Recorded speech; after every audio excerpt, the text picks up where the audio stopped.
podcast is part of the Sports Social Podcast Network. Because you've got powerful legs. How'd you get the physique? Was it gym or how'd you get the physique? I've always been... She's actually not got powerful legs. Do you shower in your dressing room? Do you have a shower on the day of a fight or not? Tell us about the tattoos. Shut the fuck up, you little prick. But then I've got the Phoenix. Hey, prick. So I'll take it from Bob every day of the week. Absolute disgrace. That's your knowing mind. Move him out of here, Darren.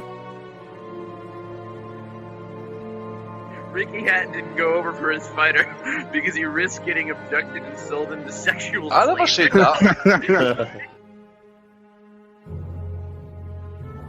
Both have been rape victims. I'm not watching Frank Buglioni live on Saturday night. You're out of your mind. Jesus Christ, get yourself a life. He's actually a priest. Yeah. It's because his brother John Fury eye gouged him. What have I told you all this time? He's going to end up sucked out, fucked out, looking for a handout. Boxing nutters messenger group. I'm gonna be the king. J-Pump, you know what I'm saying?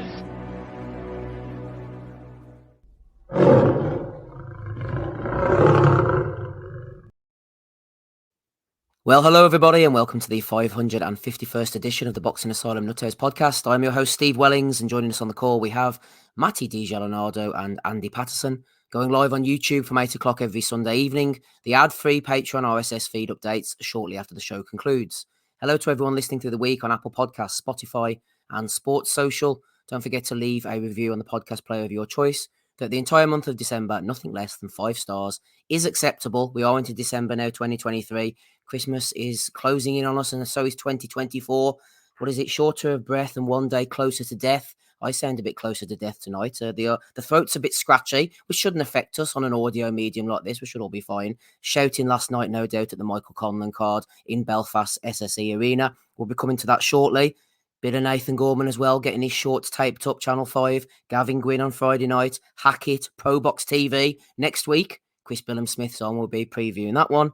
Prograis Haney. And also Rabizi Ramirez is in action. It's in Texas, maybe, I think he is. Same place, Matty, as Ryan Garcia was in action last night against Oscar Duarte Jurado. We'll just call him Oscar Duarte for now. They said before the fight, Duarte was going to struggle because he was a little bit slow. He likes to stand stationary and let his shots go. For that to happen, you also have to stand in front of him for him to be effective. Ryan Garcia managed to move, which was his modus operandi last night. Don't stand there to be a target, and you should be able to get the job done, which is exactly what he did. Yeah, there were some times he chose to trade there, and then Duarte kind of started coming on in the 5th, 6th rounds, and then Garcia decided to box a little bit, and he was looking, like, maybe he might not be able to make the finish line. Maybe Duarte can get to him. He was landing some decent shots. Garcia was kind of doing a weird defensive move to get behind his shoulder, and it just seemed very open for a double left hook in that position, which Duarte did catch him with at a couple of moments. But then just catches Duarte coming in, and then kind of lands a flurry. Down Duarte goes, and he was kind of up at about 9.5, but that was enough for the ref, and he called it. I think he was given more time than Malik Scott, so he's got that going for him. And I didn't know if it was necessarily unfair. Duarte's a little bothered, but I think he pushed it as far as he could in getting up there. But Garcia looked all right. He's still punching good. That was at a 143 catch weight. He called out Raleigh. I could easily see him beating Raleigh. Oscar says he'd like to match him against the Prograis Haney winner. We'll see. But it was a pretty good performance from Ryan, where he fought a little, he boxed a little. But I just I can't say I'm tremendously high on his prospects at the top level going forward. I just don't think I saw what you'd be wanting to see from a fighter at that level. The level that he believes that he is at, I'll say. He's a hard man to please, is Matty, and this was Garcia's first fight since getting destroyed to the I body agree by with him. Gervonta Davis. He picked up on something, that weird side-on movement that Garcia was doing. I noticed that quite early on as well. The referee wasn't really wise to it. He kept blaming Duarte for hitting him around the back area, but that's all that Garcia was presenting. It was a bit of a shoulder roll at first. It became an all-round turnaround. Chris Mannix seemed to think he was protecting the body post Gervonta Davis. If that's the case, then a couple of things come to mind. First of all, you can't get away with that every fight going forward. And secondly, people are going to think, whoa, hold on a minute. This guy's glass to the body, man. He's hiding something. Or, well, not really hiding. We've all seen it. But he's definitely weak. It's definitely an obvious weakness. What on earth was he doing this move? Well, I said to you guys in the chat earlier on this morning when I seen it, it was complete poverty, that shoulder roll. I mean, it really was. And then when you say it was a complete turnaround movement, like literally turning his back on the situation, he's complaining about shots behind the head. Might have been some kidney shots and that as well. Maybe he was complaining about. But at the end of the day, he got the win. That's first and foremost. I'd say his power is pretty much legit. He even got up in weight. That's the other thing, actually, the weight. I mean, as Ozzy said here before, what breeds good habits is, like, your weight, sticking to championship, weight limits, and that breeds good habits. He's come in at 143. He demanded 143, I think, as well. So I don't know what that's about. But as I say, he got the win. He's still got the kind of star drawing power, as evidenced by some of the fans there last night. There was a bit of booing in that as well. A lot of Duarte support, though, I think, because of the Mexican contingent over the border, probably. Yeah, Duarte again. That was not a performance I was expecting for him, actually, in that as well. He set nothing up. He walked into distance. He's trying to shimmy himself into distance. He was doing nothing. Every time he moved his feet, he couldn't get shots off. So he had to wait to get his feet set. And then by that time, as you say, Matty says, Garcia was using his feet. He was dancing around about the ring, no one to engage really, and it's kind of like picking his shots, type of thing and that. But the bit I agree with Matty on is, his long-term prospects. Well, for me, his prospects is this: it's cherry picking for this point, and he's picking fights with Oscar and Bernard Hopkins. If he gets his wish and becomes a free agent, who's he really going to be aiming to fight? Because even the champions, even the title holders, I would not fancy his chances against. Okay, we've got Prograis fighting next week, so we'll just leave him out the equation. But put him with Matias, like he was fighting there last time. Matias, I love it, Andy. Body on the record, man. Liking that thinking. Well, second body on the record, mate. Once as you say, with that stupid turn he was doing there last night, all someone's got to do is find a good left hand, and he is on Queer Street immediately. So as I say, from this point forward, it'll be cherry picking, it'll be padding the bank account, it'll be padding his record. Because let's be honest, I thought he looked awful. As I say, the power's there. He looked okay in terms of movement and type of thing, but this moment when he gets into a firefight or in quarters battles, that he's the way he's doing it, it's just not working out for him. So for me, it's all honestly, it'll be as much money as he can get going forward, little resistance as possible, and again, stay away from the legit bangers and the legit fighters at 140. And the way it's going in terms of what he's doing with the weight, i.e. catch weights, I wouldn't be surprised to see him up at 147 this time next year, the way it's going in that as well. So too much talk. Well, there is a lot of talking these days, but there isn't enough fighting in that as well, especially kind of enough fights that's going to get him the required, discipline and, education and just the experience that he needs to be fighting at this top level, because a lot of it, again, it's just IG fighting, Instagram, training and all this type of crap. He's got, another trainer, I believe now. Forget how many he's got now at this point. As I said, he's Derek James, third and three. Joe Goosen before. And he says he's picking fights with his promoter. He's got any legal issues with his promoter, I believe. I think there's some sort of legal dispute going on there as well. So, yeah, well, he instructed his lawyer, didn't he, to draw up papers for them. But like you said there, Andy, about building him and improving him and moving him into positions, surely the likes of Oscar and Hopkins now know he's going to be away like a shot. Which begs the question why Garcia signed the contract extension in the first place. But they can't build him towards anything. They're going to have to try and quote unquote cash him out, which is why I think the likes of fighting guys like Rolando Romero, big pay-per-view, sells money. They both talk absolute shit. They're both relatively popular in their own sort of niches. It's going to be fights like that, isn't it? Now Oscar's going to look to try and get his money back as best he can before Ryan jumps ship.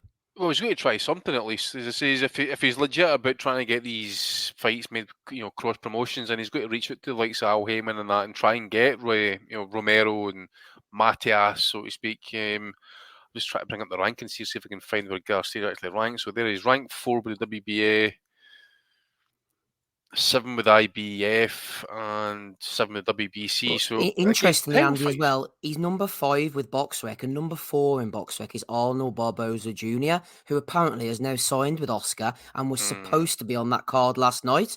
So there's maybe a bit of a move being made there, possibly. Either way, someone's got to do something with Barboza. He's 28-0. He's been with Bob most of his career. He's had no big fights, which is unfortunate because he's a decent fighter. But the fact he's so close to Garcia in the rankings there, maybe they're working a little bit of a move there, possibly.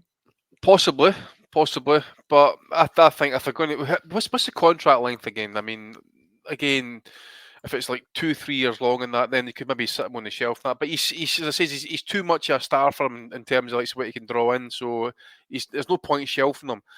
Barbosa would probably make sense. I'm just trying to see if any other names are kind of like cross promotions. I mean, we mentioned Jose Ramirez, I think, last week, potentially being an ideal opponent for someone. He's on the verge. I was listening to somebody being interviewed, I can't remember who it was, and they mentioned a possible opponent for Ramirez. And the interviewee, again, this is great stuff, I can't remember who it was, said, Ramirez is sitting out, he's waiting for a title shot. Right now, he's on the verge of one being signed. It's going to be Lopez. But I don't know against who, quite possibly, yeah, quite possibly. It's going to be Lopez, it's going to be Lopez, mate. Mm-hmm. It could be. Ryan Deal's here, thankfully. He's thrown in $5 New Zealand. He says, O'Hara Davis being held in Guantanamo Bay, getting waterboarded for information on the whereabouts of Rick Graville, allegedly. Yeah. O'Hara Davis against Barroso, Andy, was supposed to be the fight over the weekend. Barroso made it into the country. Poor old O'Hara didn't. Yeah, he's in Guantanamo. Yeah, I missed that, as I say, I mentioned to you guys today, actually, and it's looks like the legacy of Mr. Kinahan is hanging over Mr. O'Hara Davis and that, so...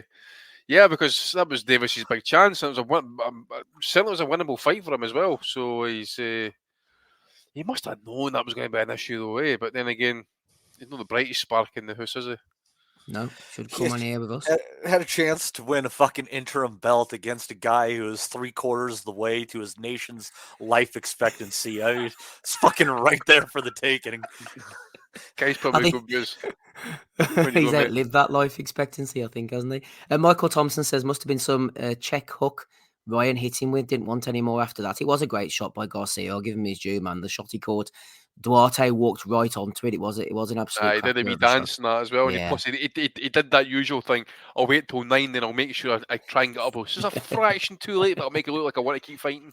It's the ones you don't see coming, Andy, and the speed Garcia threw, that all of his faults. It was a cracking finishing shot, I thought. Plus, he kind of slightly walked on it a little bit, which really takes the force and the surprise as well. So, yeah, as I say, once he got stood up by that shot, it was just a matter of, Garcia cut loose and just make the ref, force a stoppage.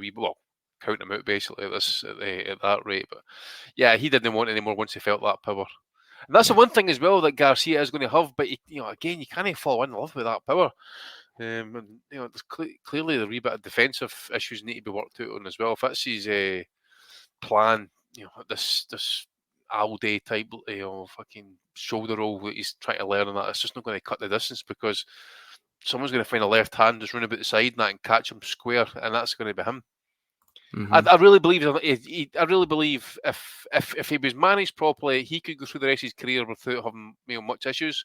But it's when he's got to actually face the legit test, the legit hitters, and that, I think he's going to come really unstuck. Still stands with his chin in the air to it as well, actually. So.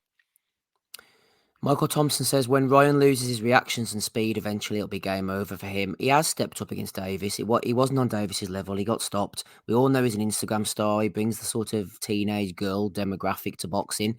But he is a decent fighter. I think that was a tough fight for him, for Golden Boy to give him. Some people are even saying, they wanted him to lose, which I don't know. Oscar doesn't even know what time of day it is half the time.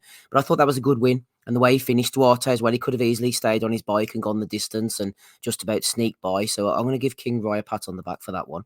Other people, Matty, aren't so fussed. You might have seen this earlier in the Boxing Nutters group. Let me just get rid of Michael Thompson there. No offense, Michael.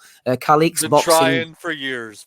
number 2 says, excuse me, Matty, Ryan Garcia is Victor Ortiz 2.0, explosive enough to put guys like Duarte away, not skilled or focused enough to beat top-tier fighters, way too flawed. It's going to be what it's going to be. Excuse me. He'll beat Rolly because Rolly sucks, likely plucks off a low-hanging belt at some point, but really bad losses are in his future. You can see it from a mile away. He'll have his fair share of opportunities due to popularity, but red flags all over the place. So I think that's actually a pretty accurate description and fair. I think in some ways it is, but I will say that I think Ryan, he might have his mental health bitches and whines, but I do think he's a little bit more headstrong than Victor. After the Davis loss, he wasn't in there saying that he didn't deserve to take such beatings and things of that nature. So I think there's something that will keep him from being in the upper echelon of the sport, but I don't necessarily. I think that he's some sort of a fucking head case fucking wacko like Victor was. I mean, he was a really special talent in that way. What kind of got me with him, the fight of his that really got under my skin was the Lamont Peterson fight, where he somehow managed to find a draw in that fight despite dropping Peterson like 3 times. And again, it's just like there's that kind of killer instinct was missing, and it's a shame because that guy, not only did he have just fucking thunder in that left hand, his right hook was fucking mean too. It's a fucking shame that he couldn't just bite down a little bit more because he definitely had some fucking skill and power. Yep, skill, power, speed. People were comparing him to Oscar, saying he was going to be the new Oscar at one point, but unfortunately, it didn't quite work out for him. Thanks to Calix Boxing there. Wrapping up, he needed. I guess he just needed the cocaine that you forgot. Well, he maybe get to that. He maybe get to that. Rob, we're talking Ryan Garcia knocking out Oscar Duarte. What's in Ryan's future? Do you think? Could it be Rolly? Could it be Arnold Barboza? Could it be shaving his hair off and growing a beard? I can't see that. It's his fucking fan base if he fucking crack it up, if he gets rid of the hair and all that. Like, I'd say keep him away from anyone that can fight based on the performance last night. And that's not to take anything away from Garcia, because I think we need Garcia, but we just need him to be a little bit better. If Garcia was a little bit better, he could save the sport to a degree, because he's got the YouTube viewership, but he's the legit pro boxer, that's come through the amateurs and all that. You know what I mean? So I think they fast-tracked him a little bit. I think he got left-hand happy earlier in his career, and I think he made a lot of money too early, which maybe inflated his own self-fucking whatever the fuck you would say, his own self-worth. Yeah. And he was renegotiating contracts before he'd ever really done anything in the ring. With Golden Boy, there's obviously a fractured relationship between him, Oscar, and Bernard Hopkins. So I like him. I like Garcia. I kind of wish he hadn't had that period of inactivity. I don't know what the fuck was going on there, but I'm highly, highly, highly skeptical of guys that are changing trainers every 5 minutes. This fella's been with Renault, so now to Goosen, to Derek James, and despite Chris Mannix fucking with his balls in his mouth basically for the commentary, I didn't really think that there was any marked improvements from Garcia last night. Okay, he's a little bit on the stick. I think James is trying to have him fight like the third Charlo, Jarmul Charlo, the lesser known. He was standing up in between rounds, Rob. What do you think of that as a strategy? That's a lot of shite as well. Isn't stand between. Just take the fucking rest like everybody else. I don't know what about that. Let's try to prove something. But I guess a guy like Duarte, it's not really saying much, that way. Duarte offered nothing. He walked forward, but even by walking forward, he was making him look uncomfortable in certain stages. His head straight up in the air still. Nobody's taken that out of his game with the 3 trainers that he's been with, and he was doing a strange imitation of a shoulder roll. And I think Derek James even said to him, "Stop doing that shit. You're not Floyd." Something like that. Stop with that shoulder roll. He's turning his back and coming out. So I think a proper fighter would take his head off. But him versus Raleigh, fun fight. Him versus O'Hara Davis, fun fight. Both fights that he could win just off the left hook alone, probably. And he talks the talk. He can sell fights. He doesn't really necessarily have to walk the walk. You just get him in well-matched fights, make him look good, and keep the money rolling. If I was, the person calling the shots for him. And then down the line, he's shown he's not afraid to he stepped up to fight Tank Davis, came down to weight and everything, had a period of inactivity and went straight to Davis in the fight. Didn't work out for him, and he didn't offer much in the fight apart from looking wild with the left hook and looking for the left hook all night. And I think he's the type of person that doesn't listen. I saw a little bit of footage with Linares and him together, and Linares is making suggestions like that maybe you try throw something different than the left hook. He's like, I like the left hook, but maybe why don't you try double jab left hook, something like this? You know what I mean? He's like, I don't think so I think he has yet to find the best version of him, and I don't know, with everything going on with him, just the sheer fame and money and adoration and all that he has. I think he's kind of skipped a lot of the steps that make champions. So he's a big ticket seller. He's a good look for the sport if we can get him in good fights. He's exciting. I think he comes to fight. He's not the best, but we'll take him. Do you know that way? Mm-hmm. Yeah. No, I think that's a fair assessment. The problem with that shoulder roll, Rob, is he wasn't like, turning the right hand over into it. He was just keeping the static position. Like, there was no nuance to it. Yeah, it was just purely got defensive move, wasn't it? Yeah. Yeah, you're just a sucker for the left hook sitting like that. That style doesn't suit him. Like, he's got height, he's big, he's 140, he's got long reach. Like, he should be fucking Linares was right. The advice what he's giving him was great. Everything should be coming off a double jab, and then setting that hook up rather than he just throws the check hook like we're nothing behind it either. Like, it's just like, come here. Missed you that time, come here, I'll get you this time. There's no like kind of fucking set up to the shots, no real ring IQ. I don't think they're with him, but he can fight a bit. He hopefully will get better, get more active, and bring the sport, like bring those guys into big fights. Like, fuck me, like, Oscar Core Stevenson or Devin Haney, take the hand off them for a fight with Ryan Garcia and Tiafimo, any of these guys. Now, they're all guys that I think will beat him, but him being involved in those contests is going to raise the profile of the fight. Look at him. He can like be part of other people's stories almost. Look at him and Tank. Tank gets his biggest fucking payday and makes himself a bigger star even from that fight. Like, so, and he's willing to have the fights too. He's not, he goes to the press conference straight away last night. He's talking shit about Shakur Stevenson, putting everybody to sleep in that. Like, so, do you know what I mean? Let's have it. Like, yeah, I think that's a fair assessment. Matty, you put this comment up, so we'll close on this before we go on to the undercard from Michael Thompson. For anyone listening on podcast, he said that Garcia can definitely fight. I think opponents assume he's just a flashy social media star with only Instagram skills, but he's been well schooled. I would agree with that. Looking for a fun way to win up to 25 times your money this basketball season? Test your skills on Prize Picks, the most exciting way to play daily fantasy sports. Just select 2 or more players, pick more or less on their projected stats, and place your entry. You can turn $10 into $250. Right now, Prize Picks will match your first deposit up to $100. Just visit prizepicks.com/fan and use code FAN. That's code FAN at prizepicks.com/fan. Must be present in certain states. Visit prizepicks.com for restrictions and details. Oh, absolutely. I mean, he can't get to the level he's at without something of value. Oscar didn't jump on signing him because he was without talent. Funny enough, there's a rumor going around that Oscar is Ryan Garcia's dad. Yeah, that's totally fucking bullshit. But he probably knows Ryan better than his own kids, so I mean that's one. That's not against the realms of possibility. By the way, Oscar is like dedicated to that craft. I can guarantee. Ryan's from Victorville, California, which is quite the shithole as I understand it. It seems like the place that one might go to get a shitty motel and do a little bit of cocaine.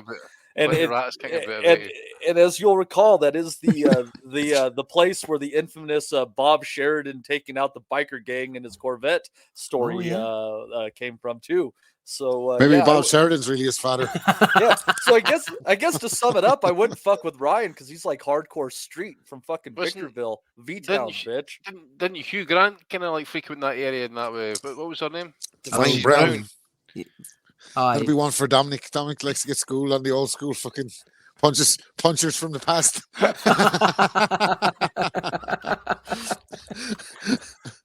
Flip me right enough. That's it, bro. Something great. That just goes to show that that's there, right? I know we're going to digress now, right? Very short, very quickly. Not on this show, Rob. Come on. That just goes to show you that no man has the fuck, because this motherfucker was a Hollywood movie star at dinner with Liz Hurley, decided, you know what, I'm just fucking going to go to the bathroom, guys. Went outside on the street to try and fucking solicit a blowjob for himself. What the fuck, man? What the fuck? Oh. Well, I mean, to be fair, Rob, like if you're Liz Hurley, you wouldn't have to like try very hard in bed whatsoever. Like you're lucky to be like within inches of me. Yeah, she's elite, man. I would love to see. Exactly. I would love to see the the then and now pictures of A2 women, by the way, because I can guarantee what was Edge's finest, and it's no Mrs. Brown. Mrs. Brown's voice. Forget about Bud Crawford, man. Liz is pound for pound number one for me. I'll tell you that much. Aye. But maybe she's a pain in the hole. Do you know what I mean? Everyone says that as well about PK. Oh, PK left Shakira. Maybe Shakira's a massive bitch. Who knows? You know what I mean? Anyway, sorry. Yes, no, that's fine. I feel like, well, I don't think we have deviated too much from Ryan Garcia into the world of celebrity, into the world of the undercard, Matty. I don't know how much you saw of this. I'll go over it very quickly, though. Golden Boy, decent undercard. We were supposed to have O'Hara Davis against Barroso. We've spoken about the visa issues. Arnold Barboza was supposed to be on the card, didn't quite make it, unfortunately. The son of a legend, Shane Mosley Jr., got a 6th round retirement win over Joshua Conley, not to be confused with Joshua Clottey. Floyd Schofield, he's decent. He went in against Ricardo Lopez, who said, I'm going to give him the toughest fight of his career. Mark my words. He got dropped 4 times and knocked out in the first round. So I don't know what Schofield's other fights were like. And then Darius Fulgham, 9-0 with 9 knockouts. Pacino Hill, not to be confused with Al Pacino there, Matty. Did you catch anything of... A lot of legal battles the other Schofield guy had, didn't he? Yeah, he's busy. Go on, Matt. Fulgham, he's an interesting prospect. Hopkins is really high on him. He's already got a college degree. He's a registered nurse.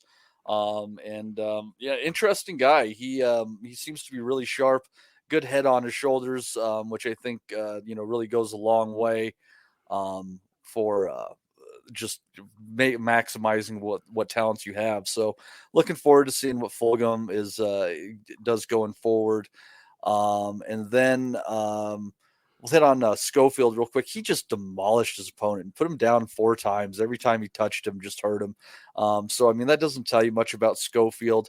I would, if they can't get these guys in with the champions, let's clear out some prospects and get us a Williams Zepeda Floyd Schofield fight. Come on, give us some love here. That'd be an interesting one. And, Shane Mosley Jr., Conley has been the distance with a few decent fighters, pretty durable.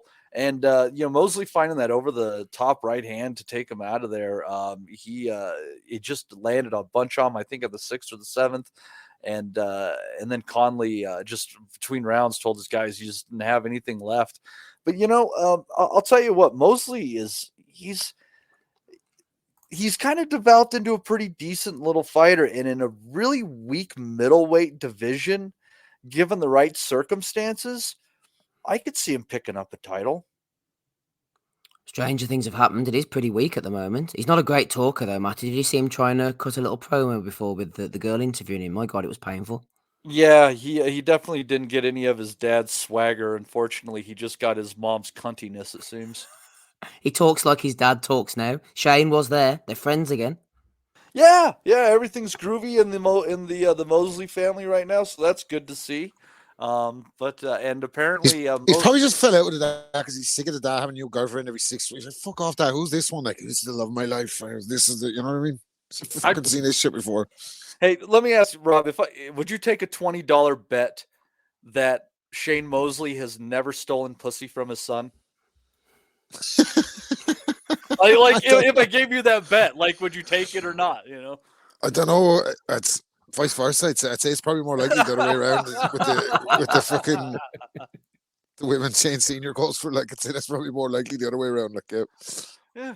So, but yeah. Anyways, glad to see the family back together. Whatever trials and tribulations they might have been through, but yeah, Mosley Jr. onwards and upwards, and his dad sounded a little bit punch drunk, but doing okay, it seems. Yeah, he's doing okay. Good luck to the Mosley family as a whole. Before we look in the chat and go on to Conlan and anything else, Andy, on Friday night, Gavin Gwynn over in the York Hall. I didn't see any of the undercard. I did watch the main event, though, against the ageless Emiliano Marsili, 47 years of age. His future was ahead of him before his right shoulder went out. One of the judges had Gwynn ahead. I thought Marsili was winning. Outrageous. His work rate was really good, and the right shoulder, very much like myself, just put paid possibly to his career. And he's 6 years older than me as well. Not much going for him. Yeah, I thought he was doing pretty well actually. One of the judges had Gwyn up by 2 points. Marcelli, obviously, he's not got the power, and as I say, I was surprised that he didn't seem he was going to fade 5, 6, 7 rounds. I think, Jesus, man, Gwyn's going to have to. What he seemed to think he was going to do was like basically walk forward and just try and just like land shots, but Marcelli was just backing off, using every inch of the ring. He would let his punches go when Gwyn was covering up, and then he wouldn't be there to take the any counter shots or anything like that. The injury seemed to be pretty legit. I mean, you could see literally, like, I don't know if it was like a dislocated shoulder, but you could literally see something protruding at the top end of his shoulder, and that it felt gutty for the guy in that, because it did look like he was on the way. But just check the judges' scorecards here again. 78-74, 77-75 to the Italian, and then 77-75 to Gavin Gwyn on the third card. And that. So I did think a wee bit maybe the tide was slightly turning, but we'll never know now. Actually, and that it did look like he was doing all he could just to kind of even get to what was it, round 8, round 9, whatever it was. But it just wasn't to be. So he just never really got the chance to kind of capitalise after that Derry Matthews win either, Marcelli. So. Shame, because it says I think he went on the road and won that European belt possibly, or I think it was a vacant belt, sorry. So came across here, just wasn't to be though. It says he was doing pretty well, but injuries happen. Injuries happen, yeah. Marcelli was 24 years old on 9/11. Do you think he was involved? Highly likely. Might have been. Gwyn has improved. He's improved enough to become the European champion. They were talking about his next moves, but I can't quite remember what they were. I've thrown in the StreamYard link in the chat there. So if anybody wants to come on and join us and talk about the fights, you are more than welcome. Talking about this fight, I was there last night. Take Ames was in the house. Dominic Henry as well took my son. He was enjoying himself up with the revelers at the SSE Arena in Belfast. Michael Conlan. The comeback isn't going too well. 7th round stoppage loss to Jordan Gill. A few of the boys, Rob, were talking about the stoppage and saying it was a little bit premature. It's a little bit early. From watching at ringside, I didn't think it was, even though he was blocking, parrying a lot of the shots of the actual stoppage itself weren't landing. I think if you look at the context of that fight, look at the context of his career, the Wood fight took a lot out of him. The Lopez fight, absolutely crushing loss. The fact he was up in weight, the fact he can't punch, the fact he was every inch of his soul just to try and stay in that fight and box his way in. He was hurt numerous times. I was watching those legs, the hips and everything on Conlan were just going like jelly. There was something wrong with his legs, man. He was not holding the shots well. I'm going around the houses here to say I didn't disagree with the stoppage, man. I thought he could have got hurt in there. No, me neither. And I was saying this, like I didn't think he belonged up at 126.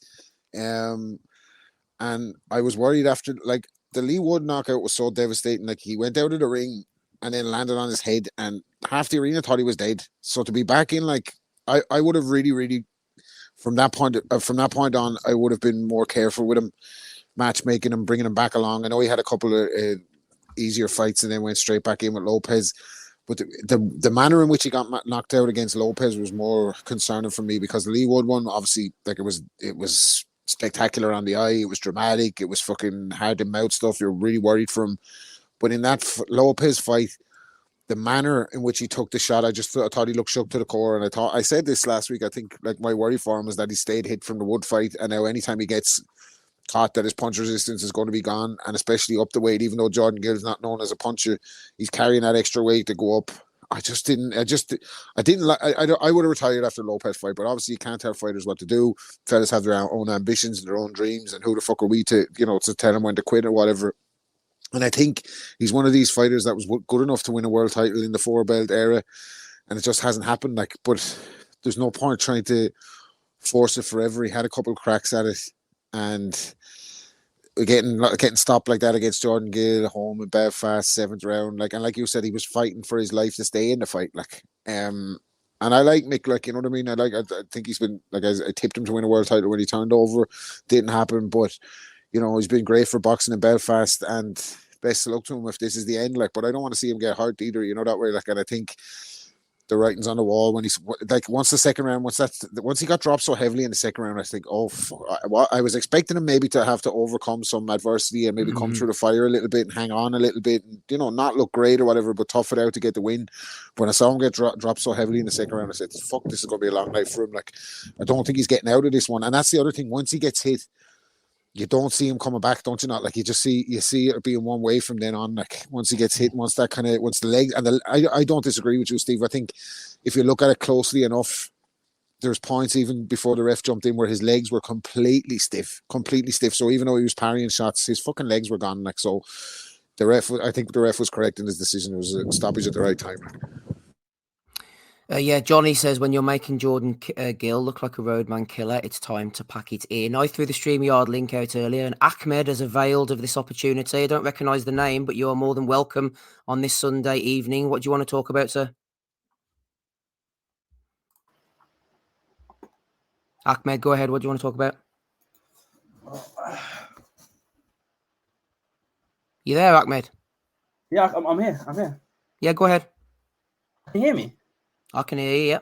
Oh, yeah. No, I was going to say, like, Conlan needs to, I think, a rebuild, because, like, it's terrible seeing him get knocked out so often, because, like, he had a good, career in terms of, like, his build-up. He was, like, an Olympian, and, like, yeah, it's just, like, I think Eddie is just, like, throwing him to the fire too early. He does it all the time. He needs to, like, you know, give him,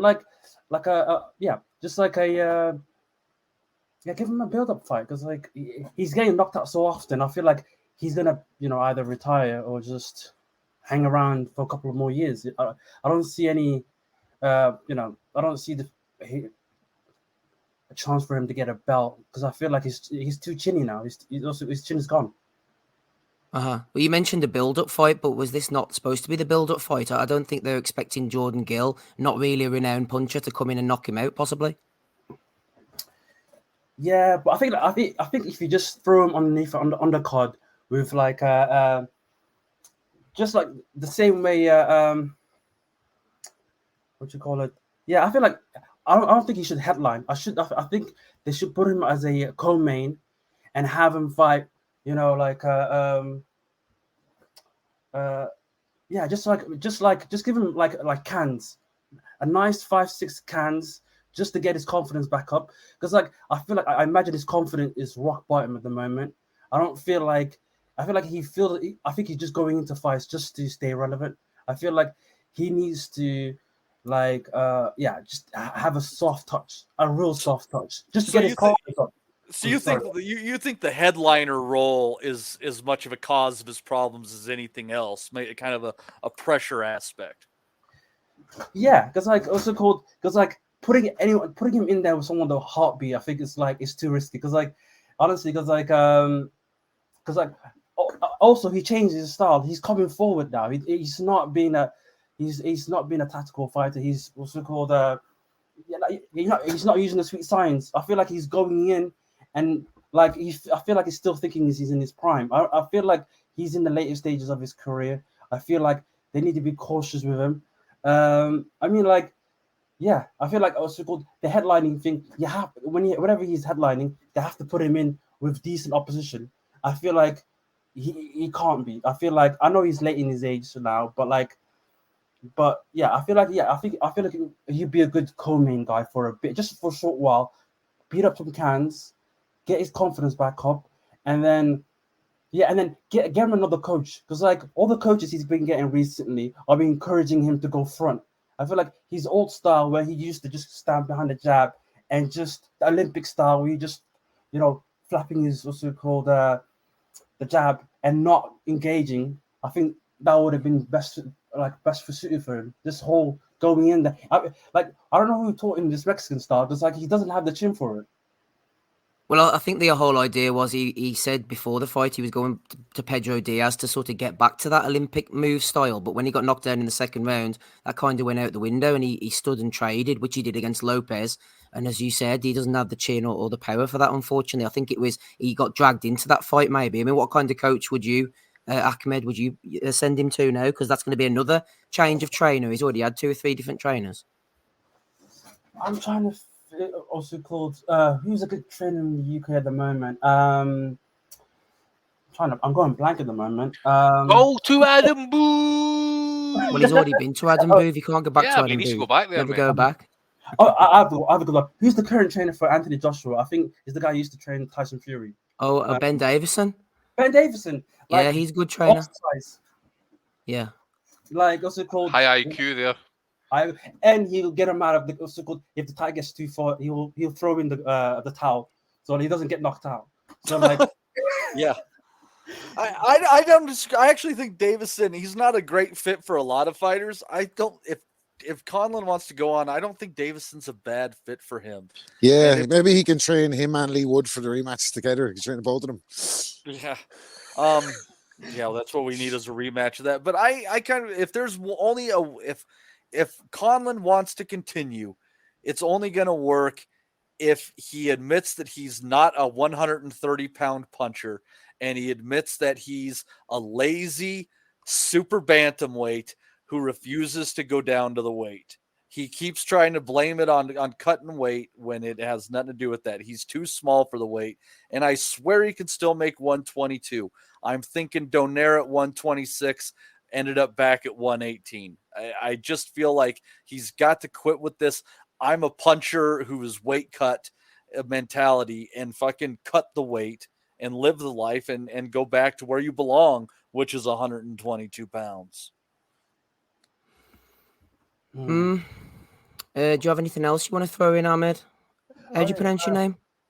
That's Okay. I think also called this is like also called like I think the last bit I just want to say it's not relevant to like yesterday's fights, but I think what do you like? I just want to say going on Anthony Joshua. I feel like if you guys think I watched the last podcast, and I feel like he will go back to like I wanted to go back to the like that Wallen fight. I think it's going to be really tough for him because like Wallen, when like he put up a good fight with Tyson, and I feel like that is a much more difficult fight than what Wilder has. Wilder, I feel like he's fighting a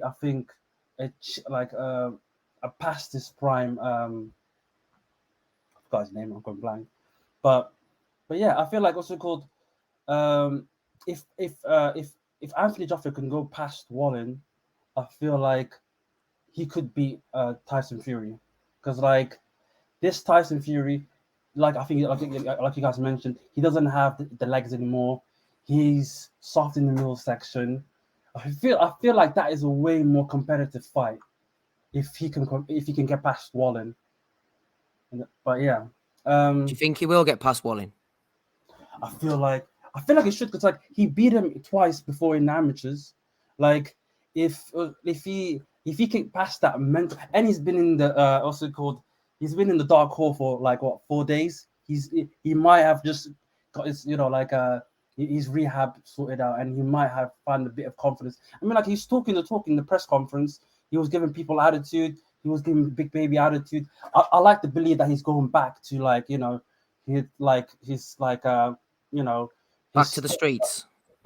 Yeah, I'd love to see Roadman like Femi back. I'd love to see that. But if he goes like also good, the thing is the big test is once he gets in the ring, does he go back to being like the tentative scared guy he was with?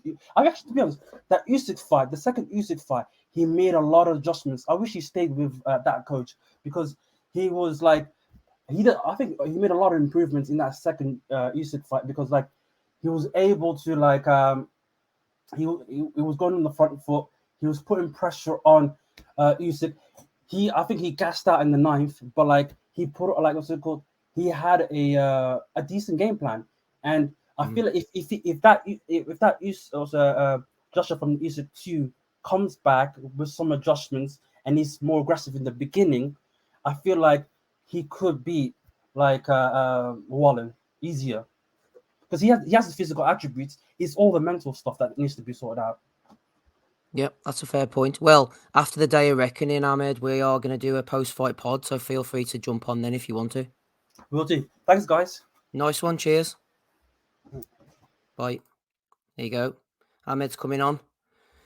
Giving Cheers, his thoughts Ahmed. and opinions. Yeah, good stuff there. Well, I say we'll do a post-fight pod if we get over 100 likes on the videos. We'll do a post-fight pod. You know, can't give him too much, Matty. Can't give him too much. Yeah, you're just looking for an excuse not to do it. You know me too well. One thing Ahmed was talking about there was Conlan. He should have got on the back foot, which I think was the plan, but he got drawn in. He tried to slug it out. The fans could tell that he was kind of last chance saloon. He got dragged into a fight by Gill, who really got his game plan quite good. You know, he got the hands up. He got stuck in. He hurt Conlan early. It just felt like it was a matter of time before he caught him again with that same shot. It was the left hand over and over again. So we've got to give Jordan Gill, as much as we're sort of writing the obituary for Conlan here, give Jordan Gill a bit of credit as well. He said afterwards, Matty, I don't know if you listened to the Zone broadcast, he poured his heart out. He said he was at rock bottom after losing to Kiko. His missus left him. He was in a real dark place. He was telling us. He said some bad stuff happened to him as well. He was in the dark place like Anthony Joshua. I know, fair play to him. I was saying that in the chat, like, you can't take anything away from him, especially after everything he's been through. He fucking went and upset the apple cart. He's got rid there at the right time. Eddie, get him a world title fight now, mate. Give him that life-changing money like you like to talk about, and you make sure you get that boy set up, and she ain't got no money, baby. She like Ricky Bobby's wife for Talladega Nights to come back when he has all the bread again. Like, that's terrible. We should fucking talk about someone's wife. That's fucked up, man. Fuck's sake. Hit the like button. Did you guys ever see the episode of Married with Children where Sam Kinison was Al's guardian angel? Sam Kinison? Sam Kinison, the comedian. Oh, sorry. No. Yeah, it was pretty classic. He was telling Al how he died. He said, he got married to his wife and everything was going good, even though she gained about 100 pounds for every year that he was married. But he didn't let that stop their love until one day he came home and he found his grandfather's pants in his bed. So what did he do? He canceled his life insurance policy and he hung himself. And that's how Sam Kinison died. Became Al's guardian angel. We'll have to tick the sensitive issues box now, Matty. Shout out to Peggy and Kelly Bundy. Both of them, oh, preach, brother, preach. Anyway, back to Conlan. I can't remember what I asked you, Matty, but dig us out of this hole for goodness sake. Oh, you're talking. Well, yeah, fair play to Jordan Gill for getting over that rough patch in his life and not canceling his life insurance policy and hanging himself at his fight for his wife. He dragged himself out of the hard times, and he came in and decided that he was going to play the role of a puncher, and he's got a second lease on life for his career following that loss to Lee Wood. So good on the guy. It was an unexpected performance, and I think he seems like the kind of cat who's going to make the most of it. Mm-hmm, he certainly does. Andy F2 says, is Gill a Caldwell fighter? Heating up the radiators. The heat was on. He did give a shout out to Dave Caldwell, but he wasn't there in his corner. His dad was in the corner for the biggest night of his life so far. And he was a tough loss to Kiko. He did get absolutely battered in that fight. Yeah. And to come back, and like I say, he was fighting like an absolute puncher. Who knows where that punch power came from, Andy? Well, it just shows you, mate, a lot of guys through the years, great talents and that, but what's the weak point? The woman. Sometimes we call them the ball and chain because of the anchors to the ground. He's basically had the shackles taken off him, mate, and literally went out there and just like put it all together, hasn't he? I don't know if he saved his career, so to speak, but he's certainly put himself in the shop window. To be fair, I mean, last week, I think I even said it. I didn't really expect him to win. I thought it was a safe option for Mick to come back to, and it just shows you as well. The other thing I was thinking about was Conlan. He's remember the early half of his career, he was very, very boring to watch. Very, textbook boxing. And it's just been the last few years now he seems to be in these absolute wars and these moments that you seem to remember, but it's for the wrong reasons. That's 3 knockouts now, bad ones or bad beatings at least. And we could see it as well with that first knockdown yesterday. In round 2. You could just see that the way he went, it was you just kind of felt it was just a matter of time, and Gill just kind of kept putting the pressure on, just wouldn't be denied. You see what you mentioned there, Andy, by the way. I mentioned this to Dominic yesterday when we were coming back from the fights. Do you think now you sort of look back at Mick's career and look at the likes of how close the Baluta fight was, look at the struggles in the Takouche fight with the low blows and not being able to get him out of there, and look at these as sort of warning signs almost? Yeah, and obviously as well, it was the weight earlier half in his career. I mean, he was really meant to be a 122 fighter. He just couldn't make the weight. He's too big for it as well. You've had the long amateur career. God knows how many, how many travels he's went and fought in many tournaments abroad. The countless hours of sparring. It's just caught up with him now. As it says, that's 3 bad knockouts. So if anybody was nearby him and that, and if you know a few Irish boys, I mean, I'd hope he'd be telling him, it's time to retire, because he's up in weight now as well. I mean, that's up at super feather. And do you think he will really retire? there. I'm not sure 100% sure he will. Well, mate, what's he going? I mean, okay, I can understand he didn't want to go out on that knockout back in May. I want to come back. It looked like a safe option. Gil, no, it wasn't really a noted puncher. As you say, he got destroyed off Kiko. You're like, this is his opportunity, really. I think even Eddie. I mean, Eddie's been honest in that as well. To be fair, in that saying, it's a hard road back. That's Eddie speak for saying, listen, I think it's time to chuck it. I think the Gowfrey win maybe just dressed it up a wee bit. Obviously the Miguel Mariaga fight in that as well. 10-round decision. But Mariaga had seen better days. He had him done, was it twice, I think? Well, he dropped Mariaga 3 times. I was at that fight, and Right. two of them were slips. He said that himself. But Mariaga is another one who has to set his feet, doesn't he? And Conlan just kept moving. Yep. And Gowfrey, I don't know if Gowfrey had been on a decent run of form at that point, and they got iced in one round. Iced him in a round, that's right. Yeah. Then obviously the Lopez situation, well, see what kind of puncher he is and that. But to me, he's up too high in weight. At this point, I think 126 was a bit of a push, and he clearly can't make 122. He's just clearly just a bit too big for the weight. What is he, 5'7", 5'8"? Massive for super bantamweight, and he just couldn't make it anymore. But I say everything now, coupled with the knockouts, all the sparring, all the amateur stuff, and that as well. 32-year-old, 3 bad knockouts in his career, and that it's time to go. I think, Andy, as well, just before we bring Dominic in there, what Ahmed was saying was a good point. And ideally, you would want Conlan to come back in an 8-rounder, a nice little soft one, sort of not obviously off TV, but a chief support, kind of co-support, whatever. But that's never going to happen in the real world. It's Conlan boxing. They're looking for a headliner. He's a big star in Belfast. They need to pack out the Odyssey. He's still a name. The amount of people won't be coming out for him, but he has to lead those shows. You can't now. The gene is out of the bottle. He's never going to go back to 8-round co-support unless they took him over to England, maybe. Ahmed had a good point, but they can't do that. Well, what you could do, mate, again, this is like parking the ego in that really as well. I mean, you could have Mick headline, but an 8-round event where it's got actual prospects on the card, but Mick headlining, let's say at the Europa, for example. Misfits boxing, man. He could fight me. Yeah, though that as well. You could have that option. You might have a chance of knocking him out, mate. You're back in the gym these days, I'm hearing. Yeah. Dominic's like your man, Marcelli. Dominic's in the corner. It must have been good anyway, Steve, when you're fucking going home there with Dominic in the car, because break up the journey, like Dominic asks a question and then just before you drop him home, you can answer it. You know what I mean?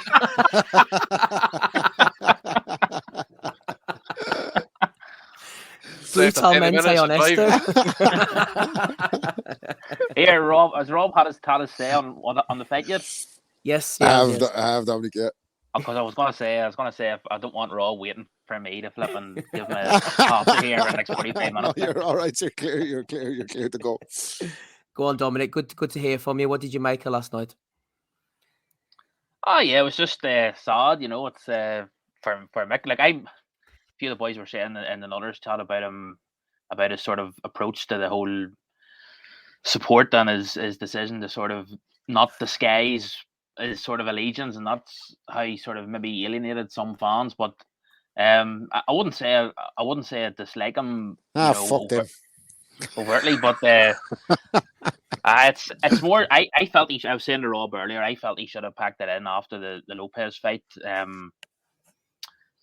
was he was knocked out very bad there, and I was just, as I said to you last night, Steve, I was just thinking back to what Rob said on the pod last Sunday when he was saying if there only had been 30 or 40 seconds left when he knocked Wood down in that first round, and it wasn't beyond the realms of possibility at all that he could have got Wood out of there in that first round, or as you said yourself, if he somehow had have held on in that last round, the hinge of fate that things could have been very different for Sliding him. doors. He's WBA champion. He's got the confidence. He's knocked down Wood. He's beaten him for a title. He goes in against Mauricio Lara. All of a sudden, his tail's up. He feels he can outbox him for 12 rounds.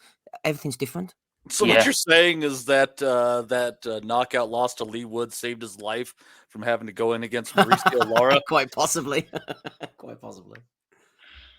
Yeah, it's and then I was thinking, if you want to be crude about it, the sort of oversimplified story is that it's the old story about the difference between the amateur code and the pro setup. But I think that's probably a bit too harsh, because if you look at the Wood fight, we did come very close that night.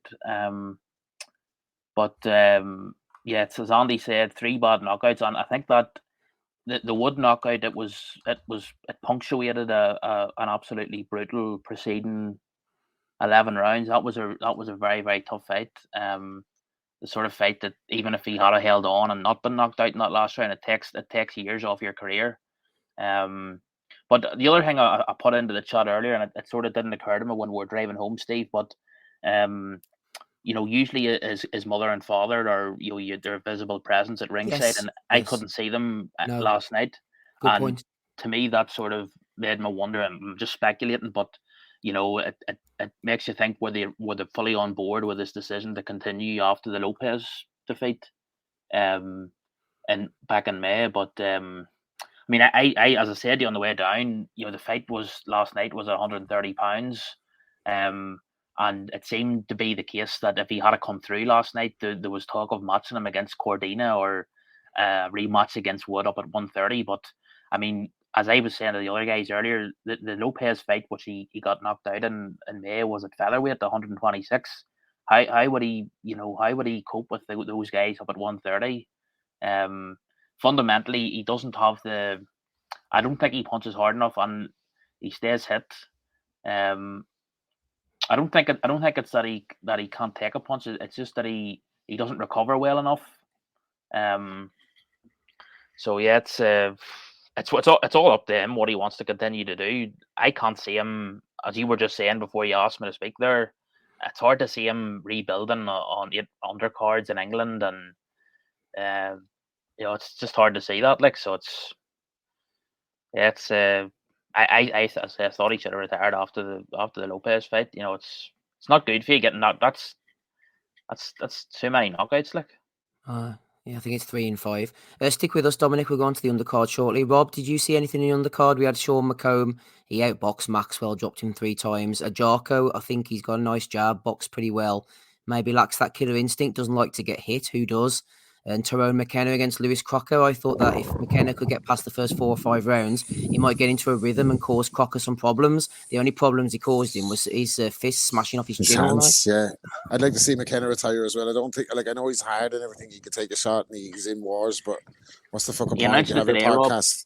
Did he? Yeah. He has a podcast and all now, and he's selling it out and he's doing something different. I don't think there's anything need to see him out again. That was kind of the last roll of the dice for him. Can't punch. That's really his problem, isn't it? Like if he could punch, he might have done something more in the sport. But Lewis Crocker looks okay. We'll have to see how he develops. I wasn't fucking jumping out of my seat over that or anything. To be honest with you. Dominic, what about you on the undercard? You're obviously there watching it all.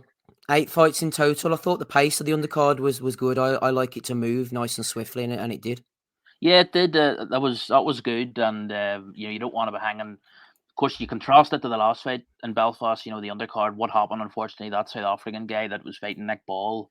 That sort of made the main event delayed by, if you remember, they had to wait for the ambulance and everything to come in, and it slowed things down. And but yeah, last night, it was good sort of pace to the thing, and. Yeah, it was a good Crocker. It was sort of. I thought McKenna. He looked to me like he was happy to see the final bell and survive. As you said to me, if it looked like he sort of was thinking if he opened up and tried to do anything offensively himself, he would probably get caught, and put himself in danger of being stopped. So yeah, too tough for his own good. And Gyarko was an interesting one. I I'm not convinced by him. I'm not saying he was bad last night. What I'm talking about is the way. I'm not saying hype's maybe the wrong word, but there's sort of been a feeling that he's being sort of groomed for bigger things, maybe very big things, and I don't see that sort of. I don't see that in his performances so far. He's definitely a very tidy boxer. The job was very good. But I was sort of worried for him if that fight had been 12 rounds against an opponent who knew how to cut the ring off, and who knew how not to smother his own work. Williamson was just a bit too crude to really ask those questions. And Eddie sort of said it in his post-fight interview, or one of the YouTube channels. He sort of said, going forward, the people who are making the decisions for him, his manager, whoever it is, they need to be on board with the sort of fights that Eddie and Matchroom want to put on the table for him, because it looked like Eddie basically didn't hide the fact that it took a bit of a struggle to get this fight made. Yeah, forced his hand almost. Yeah, to get this fight on. So, and again, it looks to me that you always look at this level. What's the punching power like? Are they able to get rid of guys at a certain level? And he started off his career at middleweight. He's now down at light middleweight, and he still doesn't look to be really bothering guys at this level with his power. So when you look at who else is at that sort of weight in the British scene, Josh Kelly, who's probably maybe a bit ahead of him. I wouldn't really fancy his chances against Josh. Not that I'm a big fan of Josh Kelly, but I wouldn't really fancy his chances. So for me, the jury's out. He was decent, but you're sort of measuring it against the sort of, as I say, not the hype, but the sort of way he's been marketed and built. That comment on the screen there, Dominic's interesting, from Thomas Newman. He says, Warren let him go without much of a fight. I didn't get the overriding feeling that Hearn will offer to re-sign him. Yeah, couldn't disagree with that there. It's again, if you're maybe it's not him that was dragging his feet to fight Williamson, maybe it was whoever's managing him, whatever remnant of the lovely bunch of lads that's sort of overseeing his choices. But yeah, one to keep an eye on. But it's sort of hard, as we were saying on the way home. Guys like Crocker isn't really big enough yet to headline on his own. He's got a good enough following that I could hear it around me where I was sitting in the arena. But yeah, he's probably going to have to go and fight on Eddie's undercard somewhere, which may not be a bad thing. Yeah, you'd think if they could tie someone up with Podrick McCrory, then they could have a bit of a double act. But I don't think Crocker and McCrory might be the double act. And then McCrory's fighting Berlanga. That's right. Oh, it is right. Yes. Well, I was just about to say what Marty said. I mean, Eddie it's basically they haven't confirmed the venue. It looks like it's early in January, or Eddie's just sort of haven't got the venue, I think, tied down. But he was basically there was a report about it yesterday. I think that's the fight that's going to happen. There you go. Dominic, stick with us as long as you are able to or wish. Andy, anything from the Conlan undercard? If not, then you can take us over to Felix Sturm if you want, whichever takes your fancy. No, I've never seen any undercard, mate. I've never seen Felix Sturm either. I've just seen some comments that he'd won. Ninth round stoppage, he's back. I was going to say 8th round, but is he 44 now? Exercised the ghost, I suppose, for the first fight. That's all I can really say about it, but I don't know what he'll do, to be fair, mate. Probably just cherry pick. He's his own man, his own promoter. Does it pretty well, but yeah, I've seen a copy of the fight and that as well available. Well, I wasn't downloading it. Not worth my time at this point in his career, mate. What about a quick word on Nathan Gorman? Andy, I mean, flip me, man. He was. I tell you what, man, that was embarrassing. I mean, to have such, I wouldn't call it high profile, but as a chance to see him by many eyes. And I mean, it's terrestrial TV at the end of the day, and to have a guy, what weight was it like 280 or something like that? The guy was massive. Aussie 296. 296. Aussie, and the other guy was 217. I don't know what Aussie is, man. Aussie needs to be man, that's 80-90 pound difference, that, isn't it? 80 incredible. I mean, I know they said, he was talented and all that, but this is his heart's not in it, and there he is getting rocked up there like that. It was so bad very early. I mean, I didn't watch it all, but his trunks were so bad that were fonding over his arse just about. They got out a big fucking thing of industrial tape to try and keep him up. Like, they had to get the tape for his wrists or for his hand wraps and get that running beat his gut to hold it in place. So it was an absolute disgrace, as Ozzy would say, mate. An absolute disgrace. And the Serlins as well. I mean, I really don't know what they're playing at with this Channel 5 deal. I mean, they've got a great wee gig there, man. They put on some decent 50-50 fights at a decent level. We're not talking world level, obviously, and that, but that has got a great platform to have some good area level fights, maybe even British title here and that, but then you're filling it with fucking this trash. People who have had their chance, they're no in it, and then you get to the German Delboy and Rodney Trotters of the fucking boxing world, by the way, and let them fucking destroy it.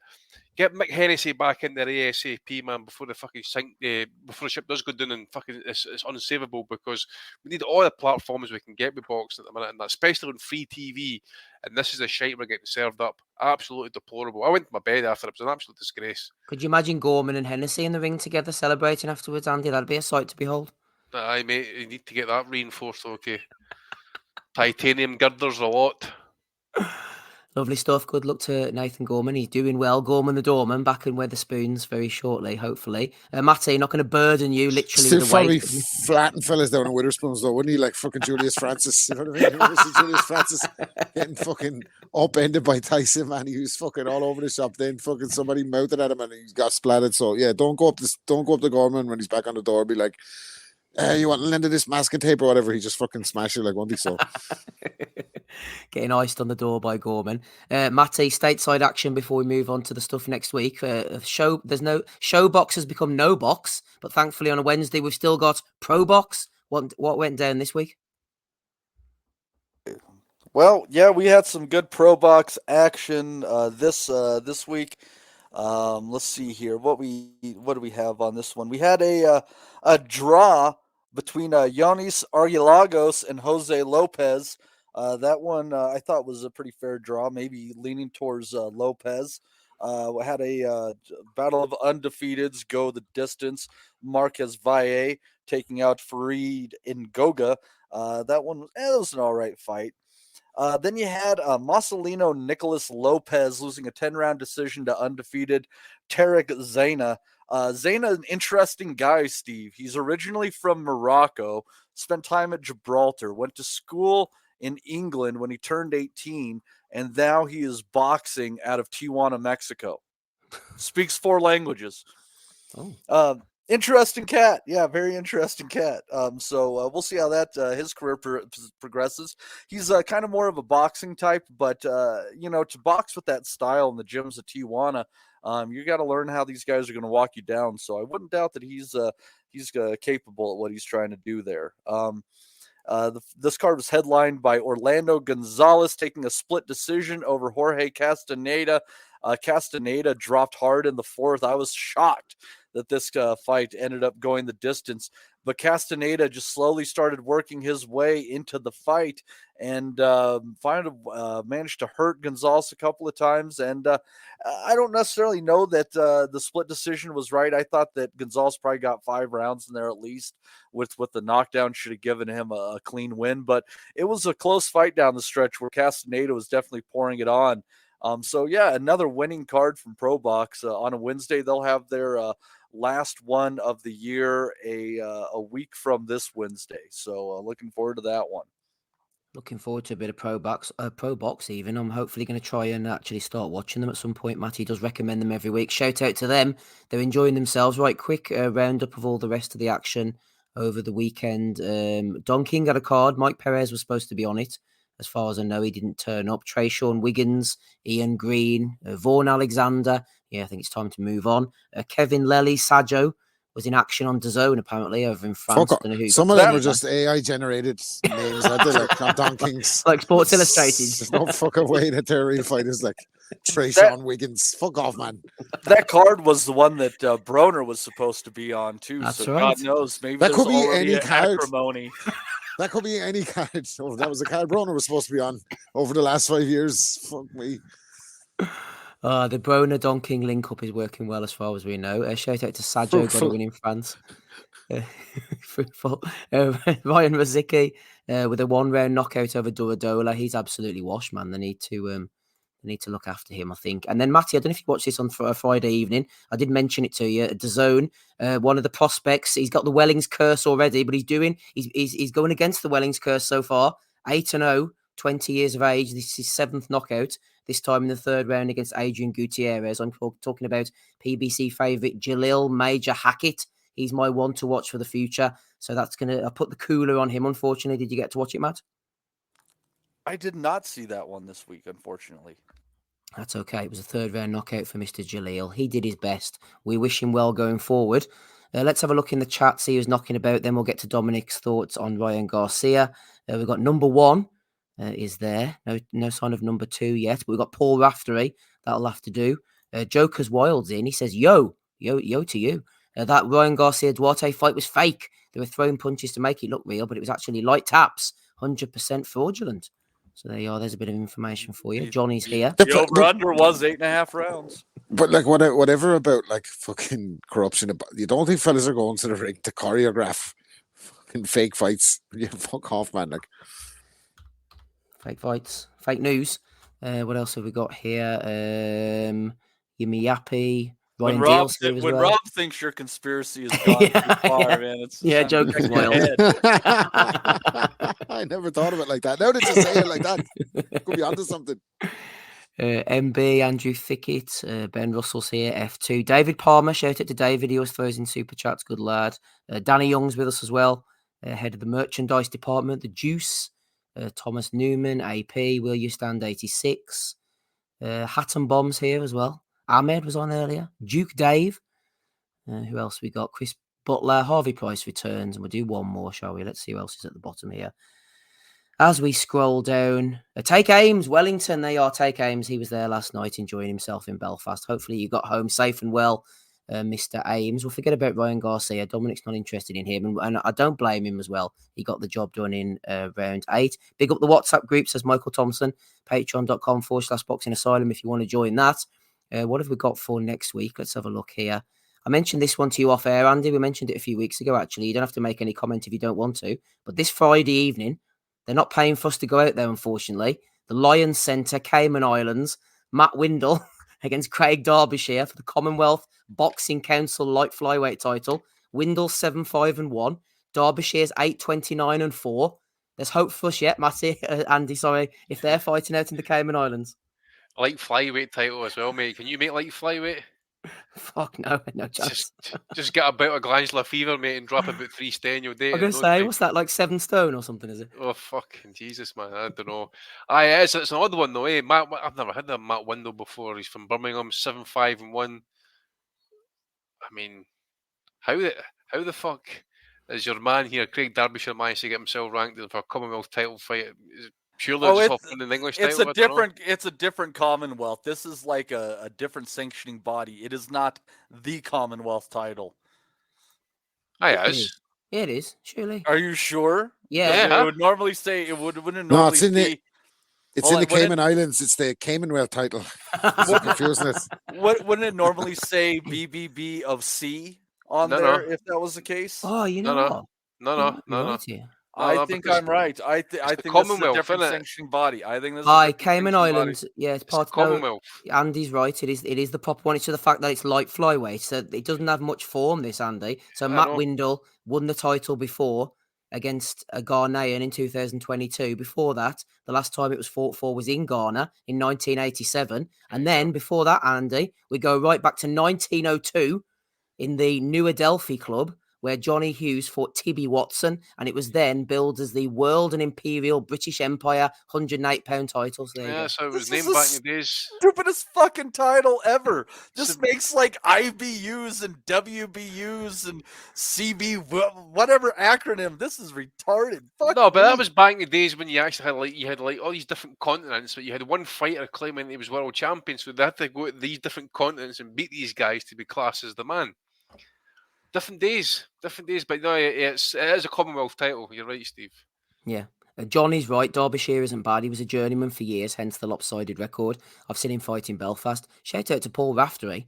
He's only gone and thrown in 19.99, 20 quid there. Shout out to Paul for throwing in the super chat to us. We had a message there. Someone, I think, given that, Steve, we ought to just do the post-fight pod on the 23rd. I think 20 pounds is at least worth 100 likes. Come on. Well, I was going to do it anyway. I'm just trying to get the 100 likes, Matty. I've let the cat out the bag now, haven't I? I'm weak, man. Yeah, well, I can hear that by the sound of your voice that you're weak. I know, yeah. I'm dying here. If the lads of the house want to take over the household, today would be the day for listening. So this is 1999 BOTWs now. So we have to do a post-fight pod on what date? Day of Reckoning, Andy, 23rd of December. Yeah, best card ever. Yeah, that's the one. Yeah. You should actually do a live. You know what you should do, actually? I'll tell you what, see if we can coin in 100. Fight companion, we'll do. No, for the whole card. Big Baby Miller Dubois up.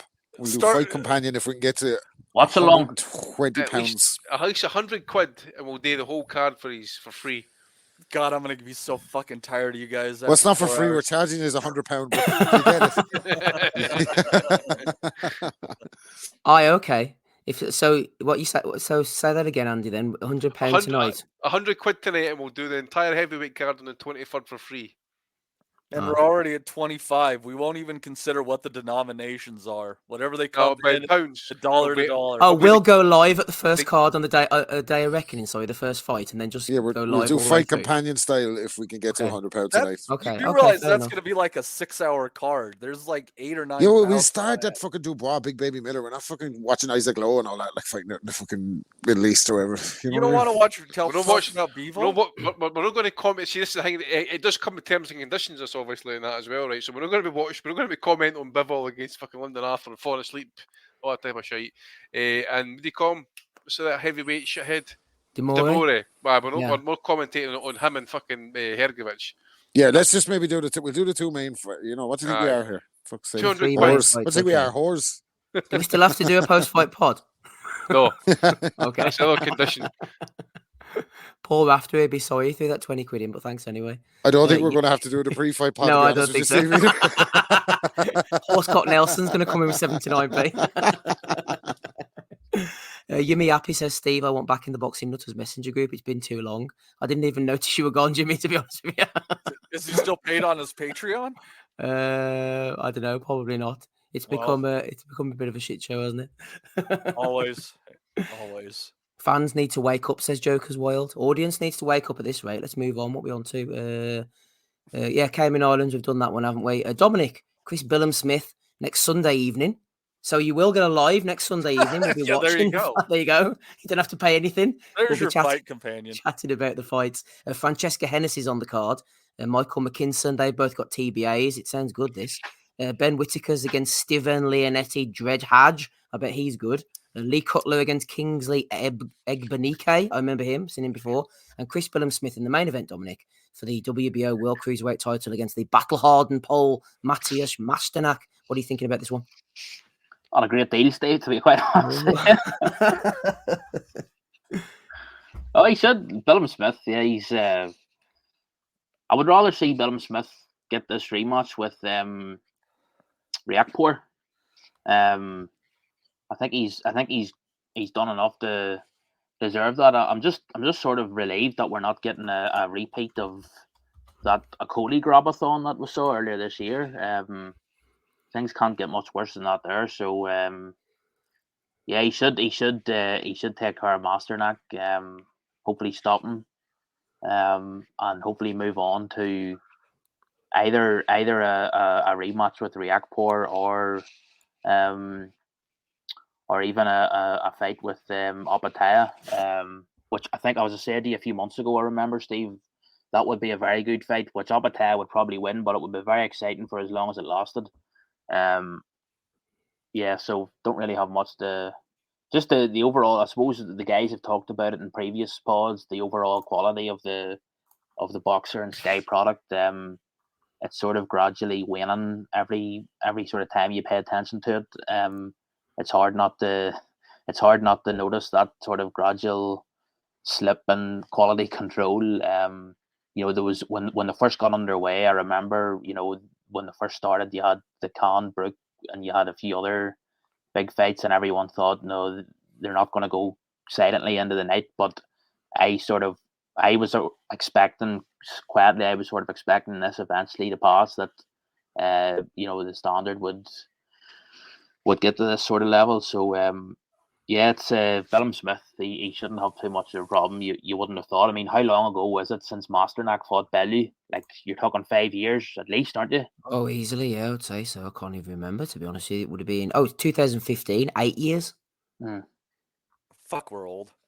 I know. Yeah, so it's. Tell me about it. Fuck me. I've my thoughts on the boxer and the zone thing, and I look at there was an A&R, famous A&R, Jewish New Yorker, Lior Cohen, who worked for Def Jam Records, and he used to have a phrase. He said that we sign stars, we don't dust up bums. And Eddie used to sign stars, but he used to dust up some bums as well. And I don't mean that in a derogatory way to the fighters, but Eddie was a great salesman. So he would have you believing that Joshua Boazzi and Lawrence Okoli are the fucking second coming of Evander Holyfield.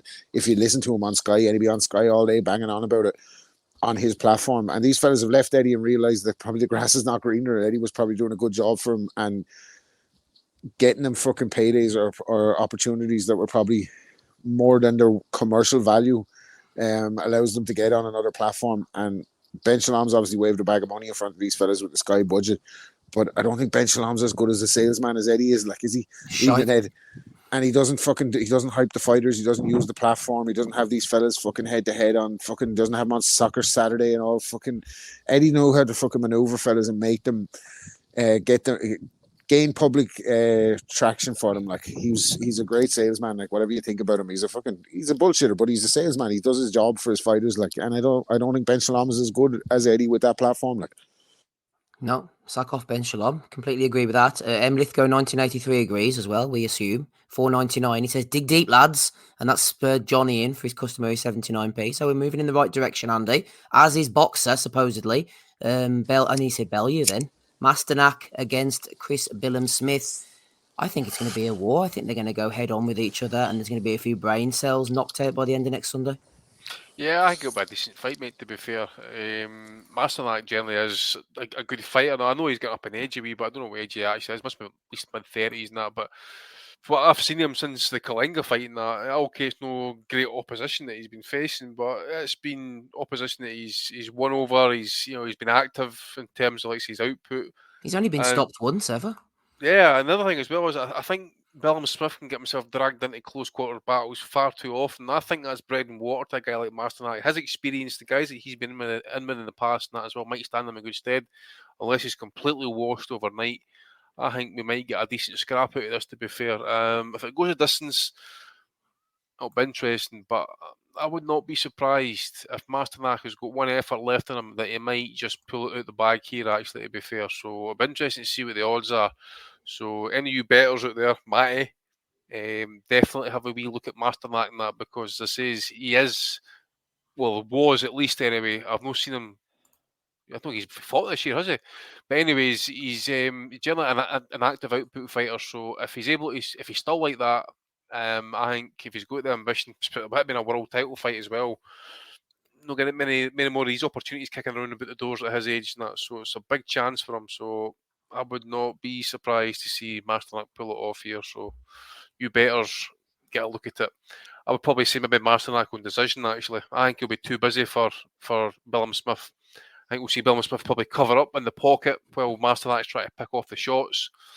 And then he rule out maybe even a stoppage up against the ropes where the referee just steps in because he's taking too much punishment. Interesting, Matty. Thomas Newman as well says Masternak will beat Billum-Smith. I think he can beat down CBS. I think it will be a head-on war, and there is possibly a chance. Masternak's a tough guy. Hasn't fought in over a year, though, Matty.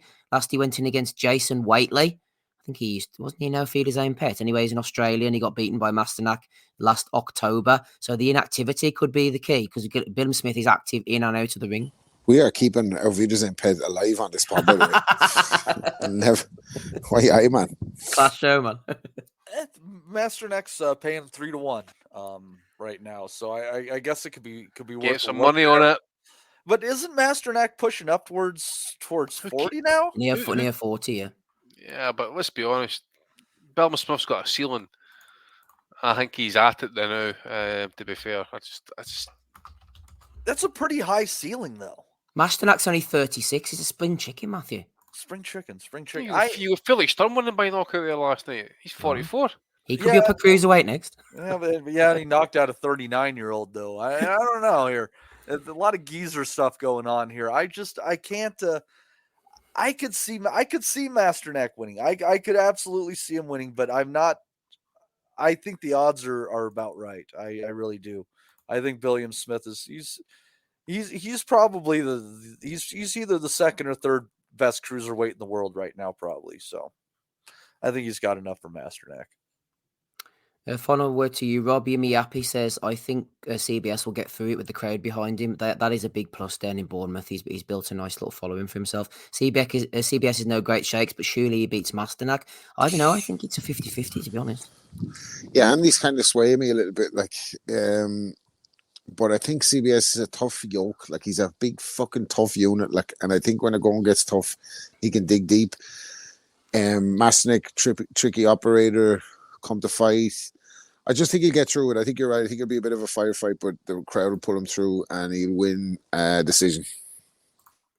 Decision win, says Rob. Next weekend, Matty, we'll all be watching Haney against Prograis, but Top Rank will be busy at the same time with their Cuban sensation, Robesi Ramirez. He will be in action over in, I think it's Texas, actually. We went through this earlier, didn't we? Yeah, it is. Oh, no, it's Florida. Sorry, Florida. Well, same sort of area. Robesi Ramirez, 13-1, WBO World Featherweight title, going in against Rafael Espinoza. Haven't done any prep or previewing of this guy, Matty. He's 21-0 with 18 knockouts. He's El Divino, 6'1". My God, 6'1", a featherweight. Guadalajara. He's going to be there to be hit anyway. He's fucking what? It says on box 6'1".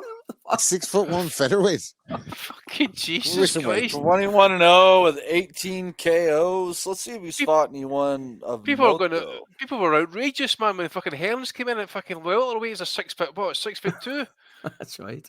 Fucking no, 6'1" featherweight. Yeah, he's fought nobody. 5 fights ago, he fought a guy who was 14-12. So half of them just fucking jumped out of the ring beforehand. That's why he's fought no one.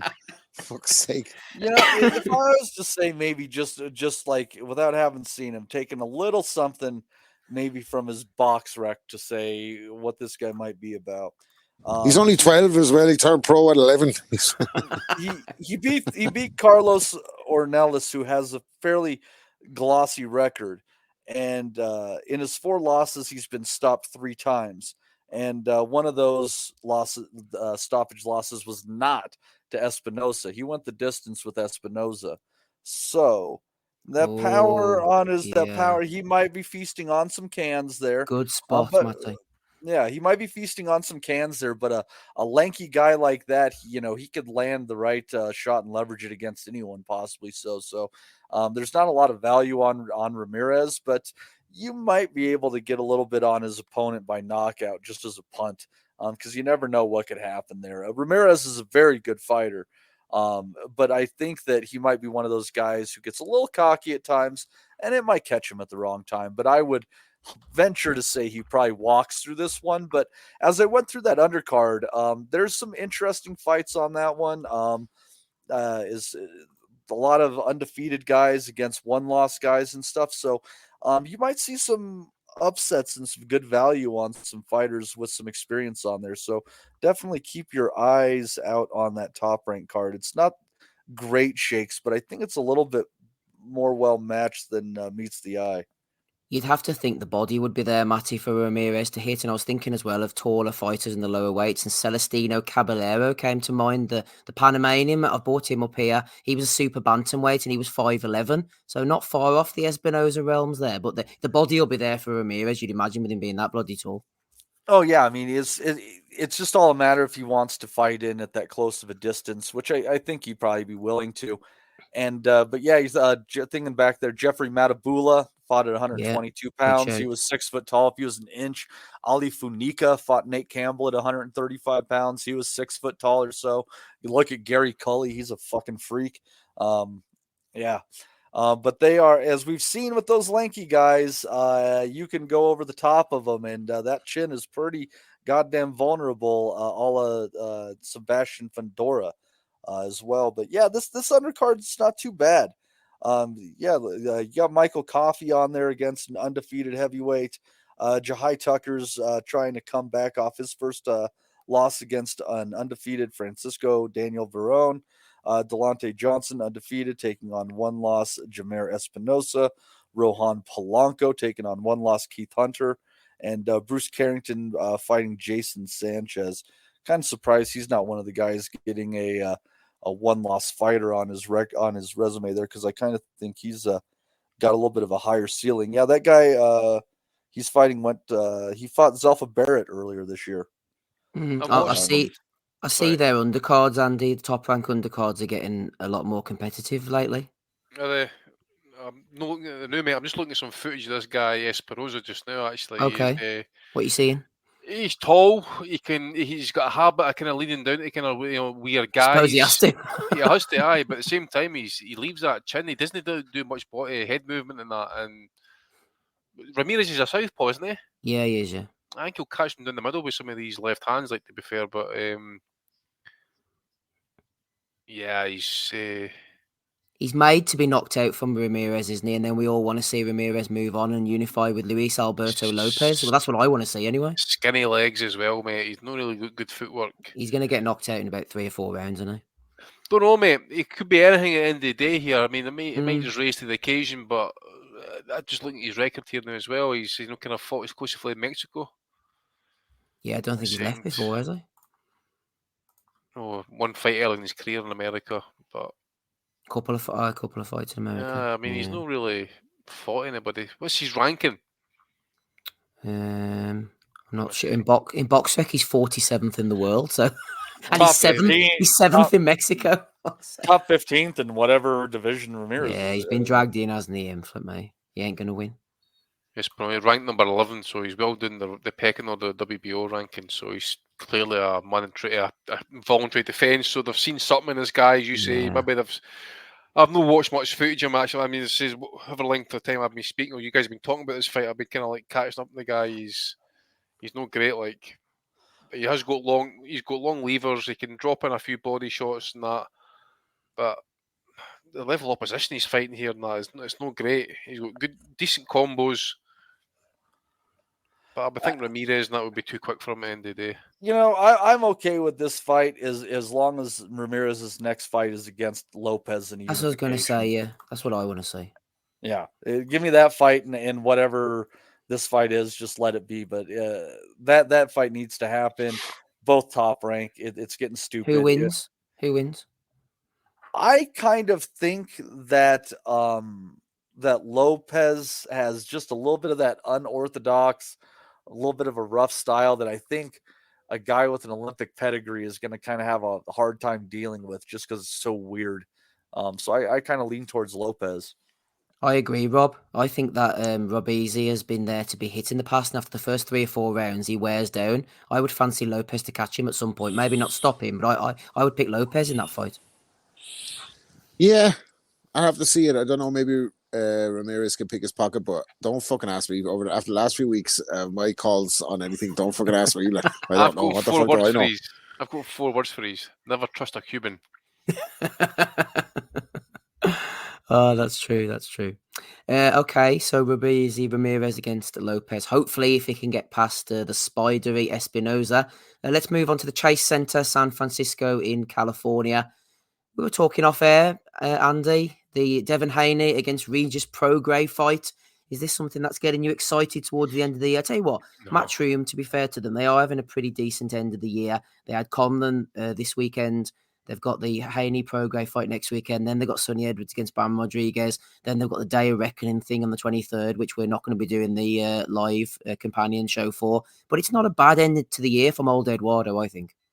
Yeah, well, we'd give him credit, mate, but that's his job at the end of the day, as Roy Keane would say, to put on decent cards and that. So, cheers, Eddie. As for the fight itself, I say to you as well, mate, I'm not really feeling it, to be fair, but I say it's a decent enough fight. Just because at the end of the day, we Regis Prograis, for me, that was a career that kind of promised a lot and a lot of talk, but hasn't really delivered. His last fight was a snooze fest. Zepeda fight was never that great either until he got the stoppage. And obviously, I think he thought was it Tyrone McKenna, and then he'd been in the ring by that point by at least a year. So it hasn't really got the momentum going either. I know you've got Devin Haney coming up, who will be interested to see how he looks.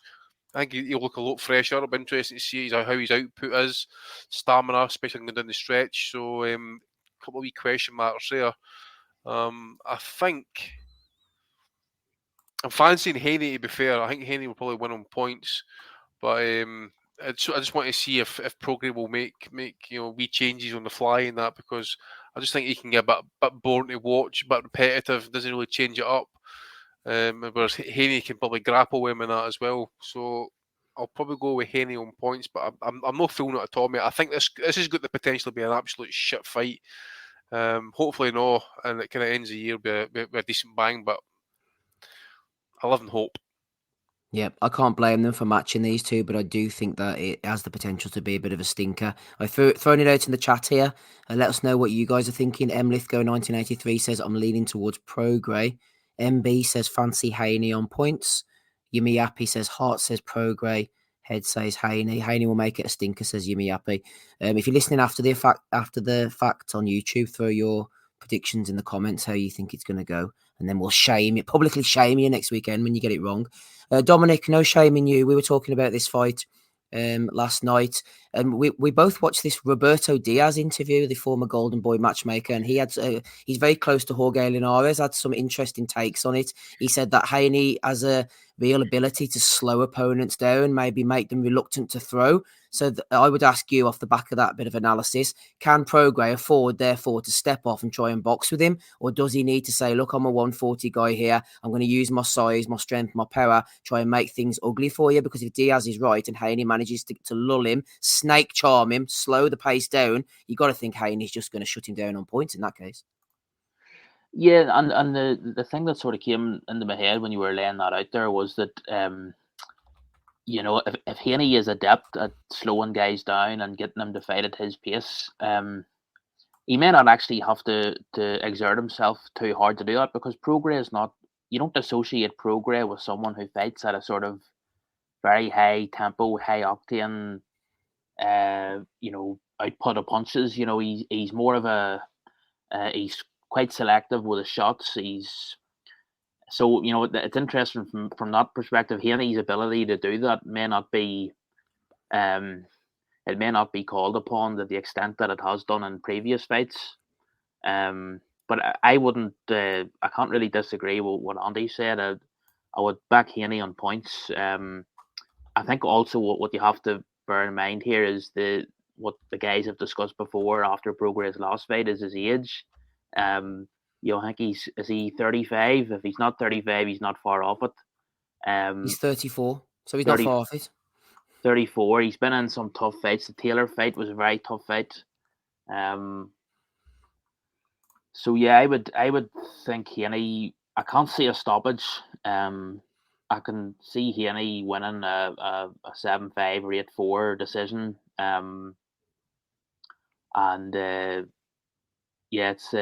It's an interesting one, but I would go for Haney on points. The boys are throwing in their predictions again. Michael Thompson says, just think Haney is extremely sharp and will keep Prograis at a distance. Johnny says, I could be way off, but I think Haney gets the stoppage. Regis passed his best and cut into 135, would have taken a lot out of Haney. In his last fight, Matty, Haney, no, not Haney, the other one, Prograis, didn't look great against the tall, languid figure of Danielito Zorrilla. I think Prograis, to be fair, is a guy who fights up or down to the level of opposition. And if you can't get up for a Haney fight, then what can you get up for? Which leads me to believe that Zorrilla, he maybe overlooked him or felt the nerves or didn't feel he was the threat that he turned out to be. Well, he was a late opponent too, and that's not the style that Zorrilla fights in typically. That was pretty unexpected as far as that went. But despite all that, I think what would worry me if I was backing Prograis in this fight is in that Zorrilla fight, Zorrilla kept circling to Prograis' left, and he kept throwing the jab instead of just throwing a lead left hand and letting Zorrilla walk into it. And I would think that would be is that Haney would probably want to move the other direction, and if he's not pulling the left hand with the guy moving into it, he's going to have a lot of trouble finding the left hand with the guy moving away from it. So unless he's able to really close the distance, make it rough, he is the better puncher in this fight. I just think it's going to be a long night for him. And my hunch is, no matter who wins this fight, I have a feeling this doesn't go the distance. I think either Devin Haney's going to have a rude awakening going in against a legitimate puncher, a weight class north, or that he's going to run over a guy who might have just had one too many and is just not quite what he used to be. So I'm just not feeling this fight going the distance at this point. I think as well, Matty, Haney is very risk averse. He ties you up, doesn't he, when you're getting close, those spidery arms. Prograis' feet might not be quick enough to close the distance and get those shots off before Haney has jabbed him and grabbed him. I know Prograis lets the shots go. He is a powerful puncher and he is fast, but I just think that footwork, man, I just can see that range and that distance, Haney just grabbing him and bringing him in and demoralising him almost, because Haney is quite, he's a very defensively astute fighter. Yeah, I think just playing the role of spoiler, you could do that. And at that point, I don't think it's my stoppage prediction's probably out of play at that point in time. But I don't know. We'll see. I think the question is one of the fighters in the other one's head, and watching their face off, there's a chance that that Prograis is in Haney's head, and if he does that, he might be able to get Haney to fight un-Haney like. So yeah, we'll see how that turns out. It could be a stinker, but it could be a kind of a surpriser for the end of the year. Kaiser Kobe says if Prograis can get the form he was in versus Zepeda, he stops Haney, but the miles may have tallied up now. I think if he has the form of the Zepeda fight, it makes it a lot more interesting. But I was going to say it's not guaranteed that he stops Haney, but then I was thinking Haney was hurt, wasn't he, by Linares, and someone who can hit the trigger quite quickly and catch him unawares has the potential to hurt him. And Prograis can do that. I just hope he doesn't stand off and admire his work too much. Rob, final one to you. Size-wise, I think Haney will be more comfortable at the new weight. He was killing himself. Prograis got to be active, though. As I said before, he can't sit waiting for that one big shot. He's got to throw punches in bunches, but that isn't really his style. It's a really interesting fight, even though it's not like an appealing fight to the wider public. But from we're the hardcores, and even we're like so fucking cynical and skeptical these days. We're only looking for big fights, but this is a good fight, I think.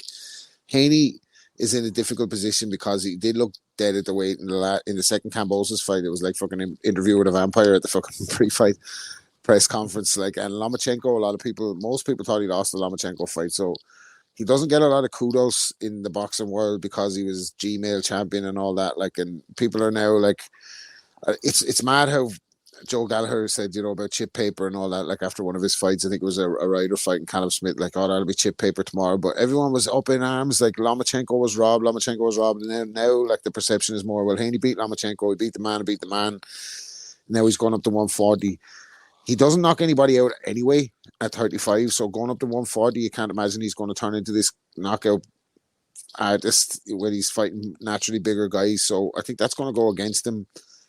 And I think he's in a difficult position because if he wins and he doesn't look good, people are going to be constantly fucking hitting him with a barrage of fucking he's not good, or he's not what he says he is, or he's not what they say that they are from him and the dad's perspective and that. Like, but I think Haney can win this fight on the stick. I think Prograis might be slowing down a little bit, but I think Prograis will be there to fight. I think Prograis believes he can beat Haney.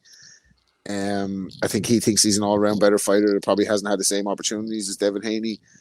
And I believe he'll take it to him, but I just think Haney can win this off the stick, but I don't expect him to look good, if that makes sense. I think it'll be a stinker, yeah.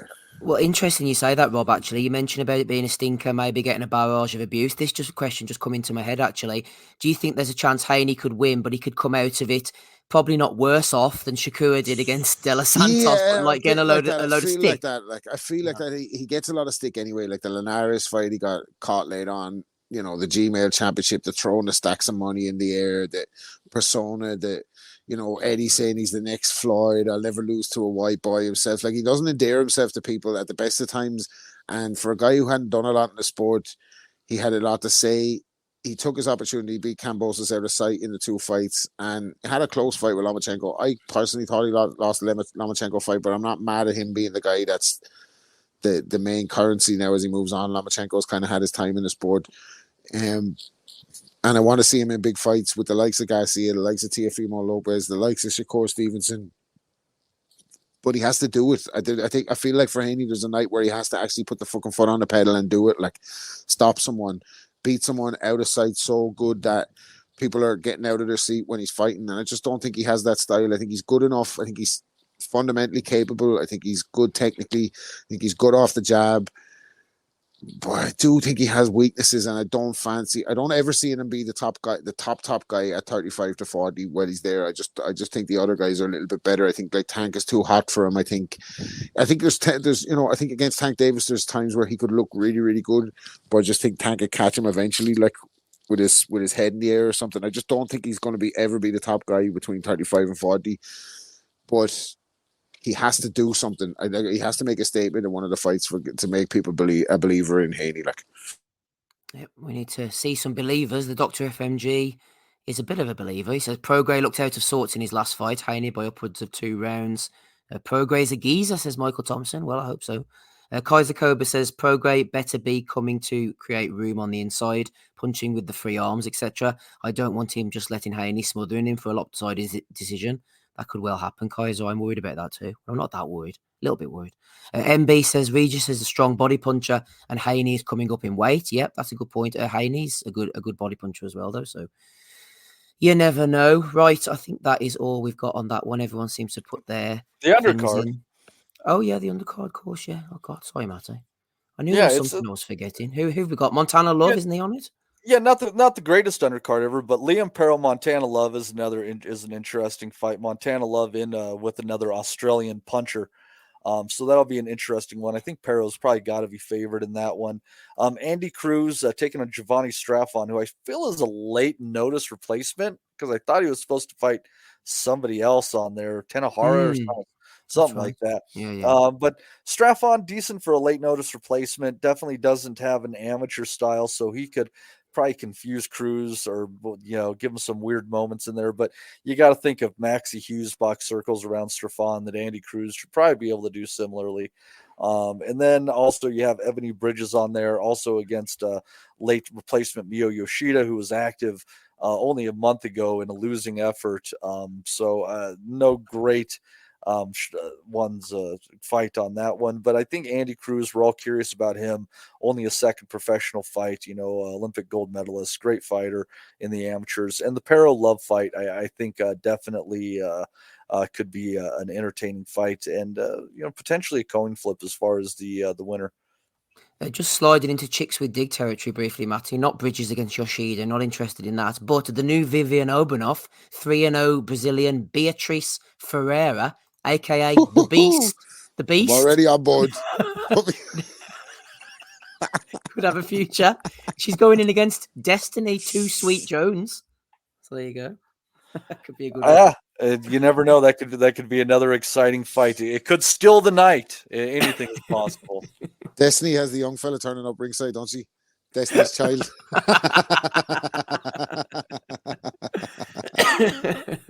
Oh dear. Yeah, that could be a good one. Anything on the undercard, Andy, that takes your fancy? It'll be good to see Andy Cruz out, I suppose. And Straffon is a bit of a step up for his second fight. Do you remember he banjoed James Tennyson back in the day? Vividly, mate, to be fair. Yeah, I suppose the Perro Love fight might be decent. Chebany's no, I'm not bothered with that one, unfortunately.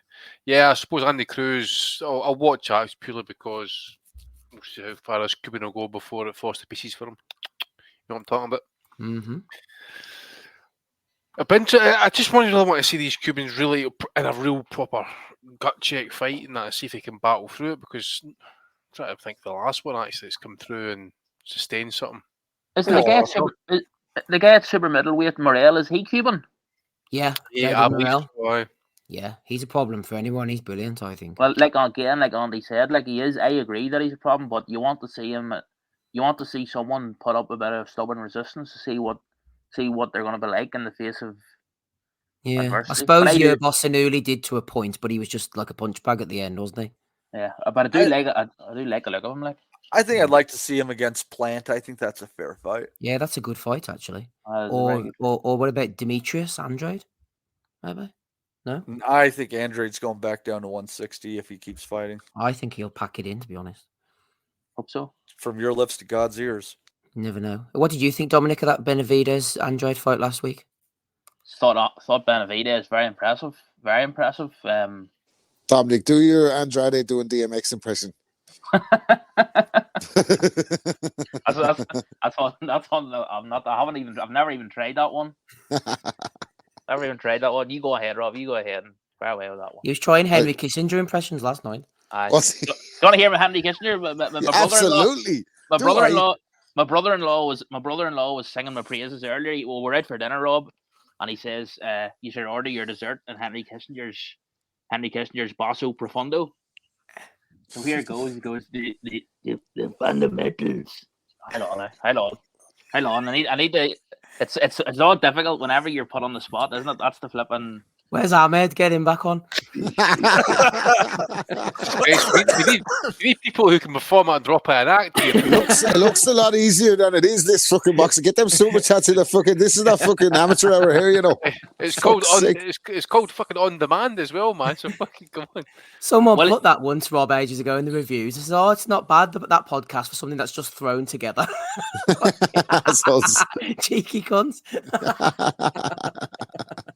Sorry, Dominic, go ahead. He was always exasperated, Kissinger, that whenever he wanted to phone someone in Europe, you know, he knew when he wanted to phone Moscow or phone Beijing, he had a number. He knew who to call. It was very simple, very straightforward.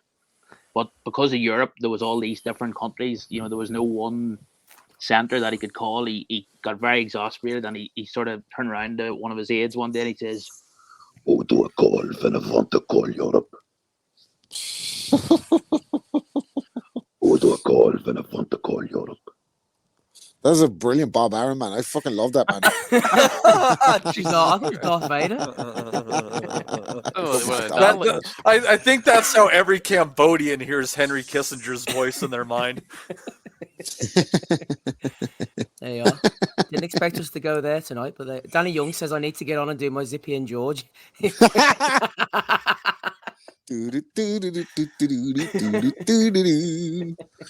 it's probably, when you think back, I shouldn't say it. They're probably all right, Good catch. Let's get on to the Belly of the Week. Have I missed anything else, Matt? Money, like, going around that big suit all day. Have I missed anything else, boys, or is that it? Like I said, there's a bunch of guys in some random fights here and there. Some televised, some untelevised. Kind of a weird week if you really explore the Box Rec schedule. So just keep your eye out. You never know what might be popping up on a streaming service or on YouTube. Brilliant stuff. Let's get on to Belly of the Week. He'd be fucking paying for it anyway, whatever it is. He will. He loves the payment. Matt, he loves the payment. The Zone. Shout out. We're coming to the Zone in Belly of the Week. Let's have a quick rundown. Who's here? Episode 551. Rob Kelly is here. Dominic, a.k.a. Henry Kissinger, is with us as well. Matty Di Gialonardo and Andy Patterson. I'm Steve. We've nearly made it to the 2-hour mark. Talking of the Zone, last night they were live on air. As someone put this in the Nutters chat, they were live on air. Just started the show, but unfortunately, someone didn't get the memo. Let's find out. While young prospect Cameron Bong is quickly back in the ring following 2 impressive victories after his professional debut just 8 weeks ago. I am buzzing for tonight, and I'm delighted to be joined by Andy Lee and Jamie Conlan, who of course has not only been watching over his brother Michael, but also helped put tonight's show together. Jamie, how are you, mate? What a card, top to bottom. We're in for a really special night, right? Most definitely. Obviously, Michael coming back, the get back as we've named it, is the big hailing, but there's been some fantastic fights on the card, and we're treated the host of Irish boxing.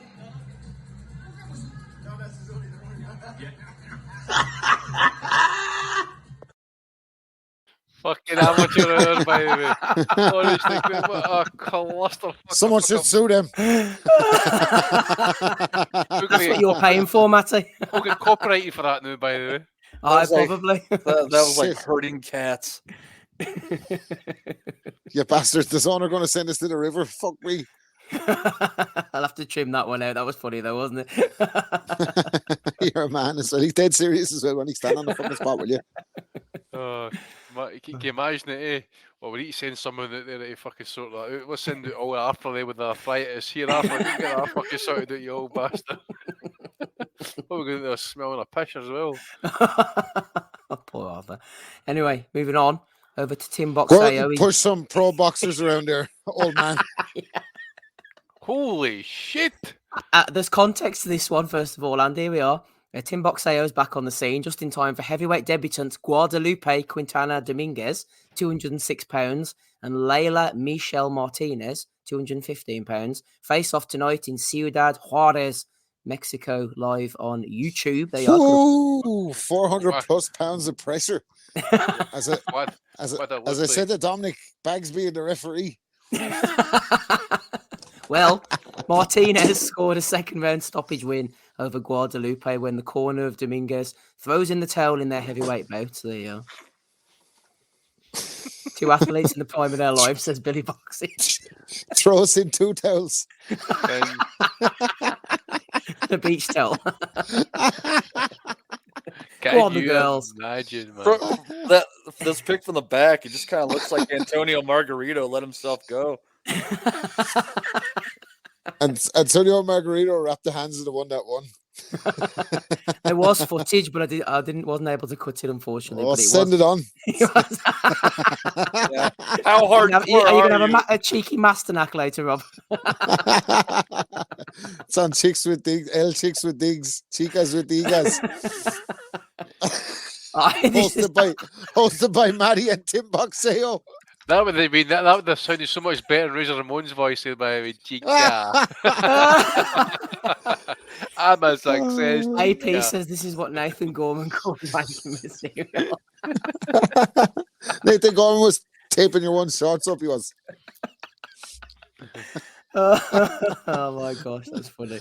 Oh dear. I just seen somebody's comment there in the chat there about Crawford's wife. She'd smash two of them up in 5 days. Both on the same night, man. Get stuck into them. But me, that's crazy. Anyway, talking to Gorman, we brought him up earlier. There he was. You saw this one, Andy, as well, didn't you? After the 6th round, the referee was fed up pulling up his shorts, so the corner man got the gaffer tape out. It's in memory of the late great Oliver Smith. It's a fucking disgrace. That was a fucking disgrace. Jesus Christ. Dear. He was running around with sellotape all around his shorts and his waistline, man. It was bizarre. It was funny. See when the decision came into it was like one of these situations. Well, I tried my best. I took part. It's not the winning, it's to take part. That's what counts. Fuck off, man. Get the fuck out of here. Your shorts wouldn't even stay up, man. See what I'm saying about this guy, right? Like, I look at fellas like that went to the gym and all right. I could not throw a punch to save their lives, but they went to the gym every day and it just could, like, they would have loved to be a fighter, but it just couldn't be a fighter. And this fella can be a fighter and he can't even get his shorts to fucking stay up without gaffer tape being fucking brought into the equation after round 6. Give me a fucking break, man, will you? Like, just talk about wasted talent. Like, I know Dubois fucking beat him in that fucking, but that was, a lot of people thought that was a 50-50 fight, and Dubois gone on to fucking run Usyk close, and this fella's having fucking silver tape holding up his shorts on Channel 5. On a Wasserman Channel 5 show. Fucking hell. Fine margins. Go to the gym, man, will you? Fucking do yourself a favour. Fuck's sake. Could have won that fight, like, fuck's sake. They wanted you to win that. All you had to do was train, man. They fucking set it up for you to win. Jesus. Anyway. Yeah. I really wish Oz was back for this, like, to be honest with you. I want Oz's opinion on the fucking tape holding up his shorts. Come on, Ozzy, come back with the John Fisher content. And maybe the People's Boxing Championship Boxing. We are. There's Don with his card. Is this what Don King flyers are reduced? That's what he was, yeah. Fuck's sake. Well, he's still putting on stat cards if I assume Wiggins versus Howard. This is a Wiggins is real. Look, it says plus 2 more title fights, Rob. Oh, well, that's good. Fucking Casino Miami. I'd say it'd be a good time, to be honest with you. Mm-hmm. Then with a lot of Cubanos in supporting Perez in Miami, I think that's a good Saturday night out, to be honest with you. Better than Buglioni on a Saturday night, that one. He's big pals with Trump, isn't he, Don King? Don is, yeah, absolutely. He's big buddy. You see, if Trump gets Matty, if Trump gets re-elected, you'll have the Don as your flipping ambassador to the UN or something, waving his wee flags. I don't know if Trump gets to the next election without going to jail, or that Don King makes it without dying. Well, if he needs advice, if he needs advice about avoiding the pen, there's no better man to go to than the Don. Yeah, true enough. Talking of the titles there, Dominic, we've got the NABA welterweight title, the vacant international lightweight title, and the Continental USA middleweight title. Now, you might have noticed at the Belfast show last night, I think it was a Jarko, was it, or Macomb were fighting for the WBA Continental Europe title. So that sounds like a good one. That sounds like a Bricktop special, that does. Continental Europe. But hold on, you guys are on an island, and you said you didn't want to be part of Europe. How does that work? Say that again, Marty. They're on an island, and they didn't want to be part of Europe. So how does that work? What you mean in the referendum? Yeah, like shouldn't you be disqualified from all that? Shouldn't I don't know. Well, I think in all seriousness, I think the boxing, the sort of sporting bodies are run by a different. You're still part of the European, commissioning. Yeah, you're not going to let politics get in the way of a payday, are you? For fuck's sake, man, come on, to fake ass title. Well, they realized if they didn't have fucking immigrants, they wouldn't have a fucking product. Back to the WBO global title. Come on, Matty, you're taking us off track here. Yeah, did you see that? Anyhow. That was just on those titles. I think it was announced there during the week that the WBA are following the WBC's bridgerweight thing by creating like a super cruiserweight division. Yeah, I think I had that on here somewhere. But different weights, and they're not even calling it fucking bridgerweight. They can't even agree super to cruiserweight. Like, yeah, fucking stupid. Super cruiserweight. Exactly what boxing needs. I know. I thought I had that one cut, but I didn't. But you boys are throwing it in anyway, so we'll move on. Michael Benson was tweeting out. I usually try to cut him out, but he's here. He says Gervonta Davis now looks set to become the WBA lightweight world champion and a legitimate two-weight world champion, as he will likely be upgraded from WBA regular belt holder after Devin Haney vacated all of his lightweight world titles. Gervonta Davis quote tweeted, "I don't want that shit."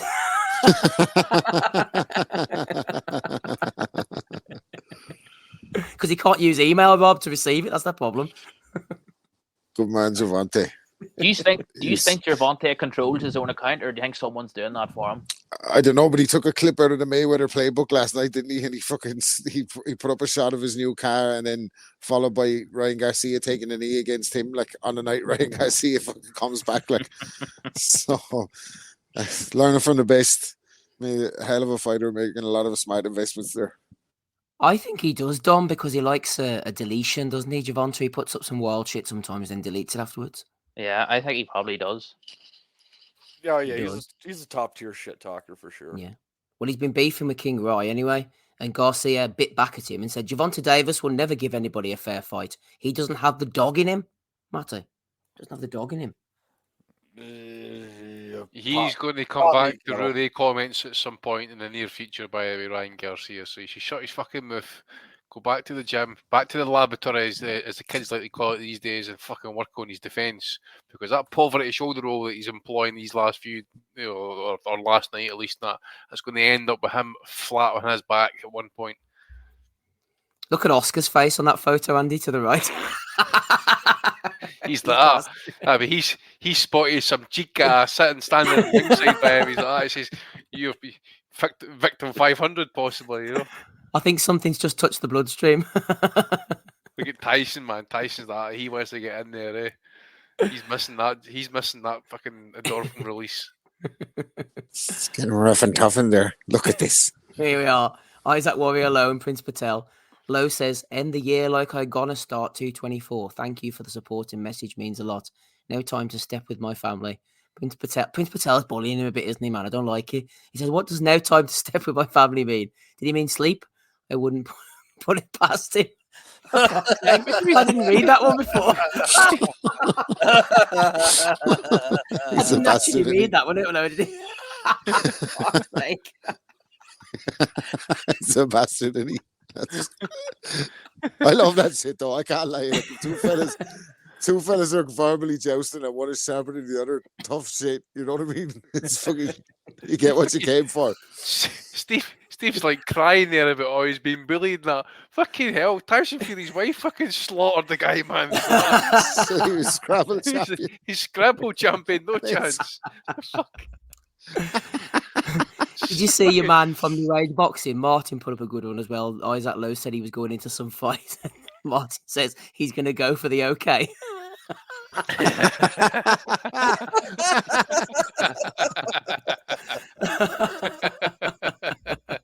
Oh, there's some nasty bastards out there, man. Isaac, we support you. Oscar De La Hoya, excuse me, tweeted out during the week, I have to say that I'm really concerned about Ryan Garcia's state of mind, considering his history of mental instability, which he's documented himself. His current erratic behaviour shows he's clearly not focused on Saturday's fight. You won't take my calls, Ryan. I hope you're okay. That was the after, wasn't it? In fairness, right?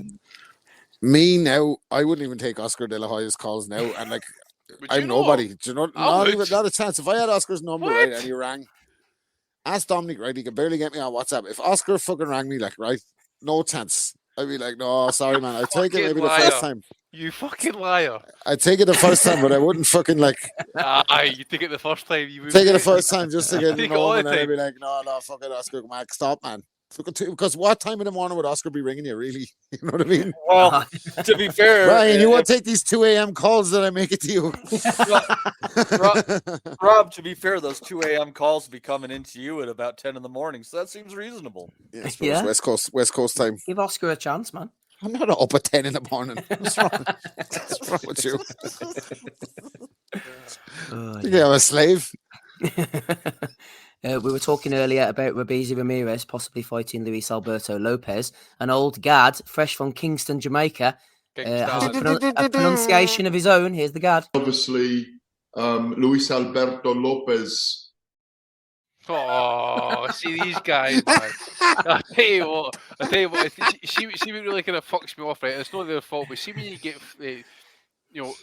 foreign speakers on English-speaking television. So, like, take that dickhead that does the Spanish football, for example. What's his name? Balogun, or whatever his fucking name is. Oh, Balagay.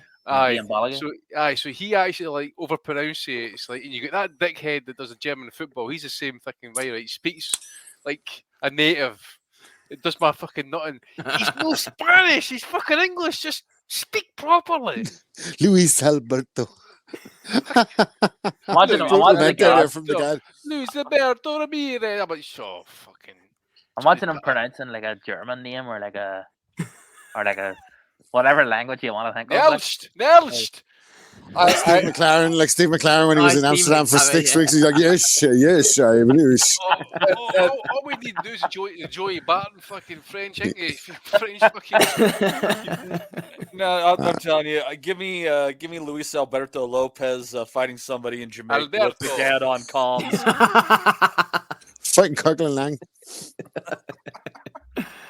It was funny, Steve, last night, one of the nutters was asking plaintively why, on the big screen when they showed Mick Conlan and all the fighters walking through the bowels of the Odyssey and the zone or Eddie, there was no one in sight, but they insisted on having like one security guard on the shoulder of the fighter as they're walking. That's a slow-mo walk. Yeah, and someone goes, why to the hell? There's no one near Conlan. Why do they need someone to walk him beside him? And I says, well, the guard could be about to pop out of behind the corner and ask if they're going to shower. Is he going to have a shower before he gets warmed up here? The guy pops out when he's talking to Mick Conlan. He's like, see you, Mick, by the way.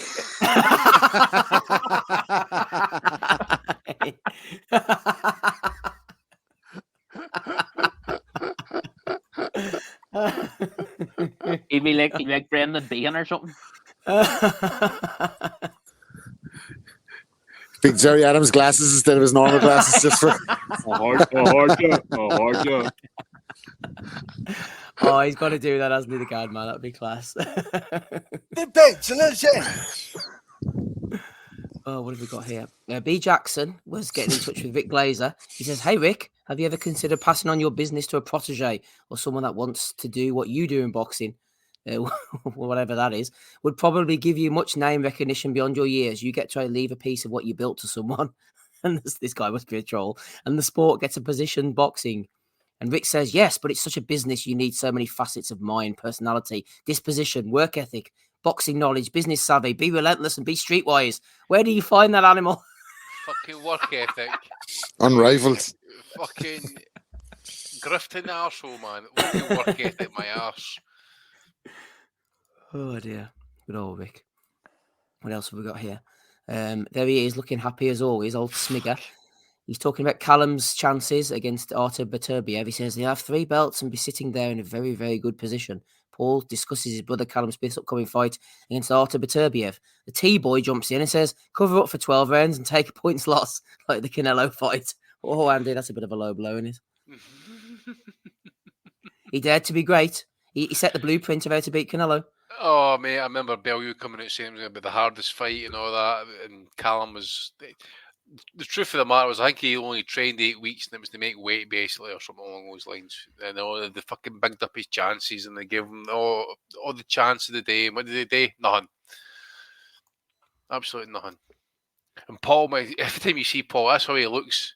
It's like he fucking finds it really hard to smile for some reason. Blocked by Smigger, Dominic. Sorry, Steve? You've been blocked by Smigger, I hear. Oh, long time ago. I think I got you blocked as well one time. That's right, you did, yeah.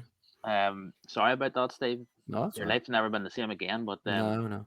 He's rocking the Forged Air Stout t-shirt there. You know, he's a lovely fella, Saul Smigger, the real gone kid. I'm not blocked by anyone, only Steve Kim. He's the only one that blocked me, the fucking prick. No, the racist. He was going on about people having agendas, and then I said something about fucking you have some neck talking about agendas, and he fucking blocked me. And then he went at me after he blocked me. The fucker couldn't even respond to it. He was calling me Vanilla Ice and all kinds of little shit. I love to run into Steve Kim, man. Oh my god! That was before you could even tell him about Agenda 21. Son of a bitch. Exactly. Don't get me started. See the best. Oh, listen. Off air, I've gone down another rabbit hole. I won't even get into it here because we'll all be fucking bombed off the fucking platform.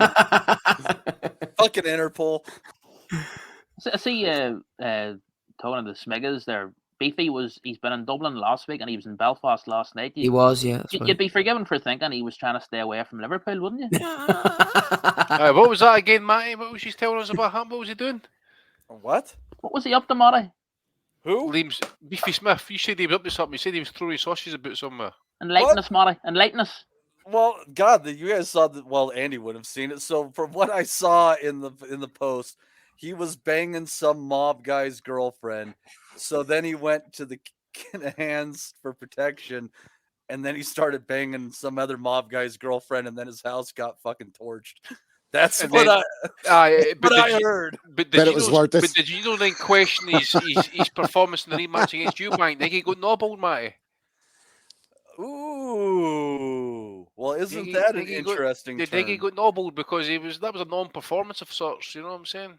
Well, I tell you what, Robert conspiracies, you know. So well, my dad was speaking of. I inherited all my conspiracy fucking tendencies from my dad, who was the fucking original conspiracy theorist before David Icke. But he reckons that the Yanks threw a fucking heap of women at fucking Randy Turpin when he went to America for the rematch against Ray Robinson. He reckoned Turpin was shagged out.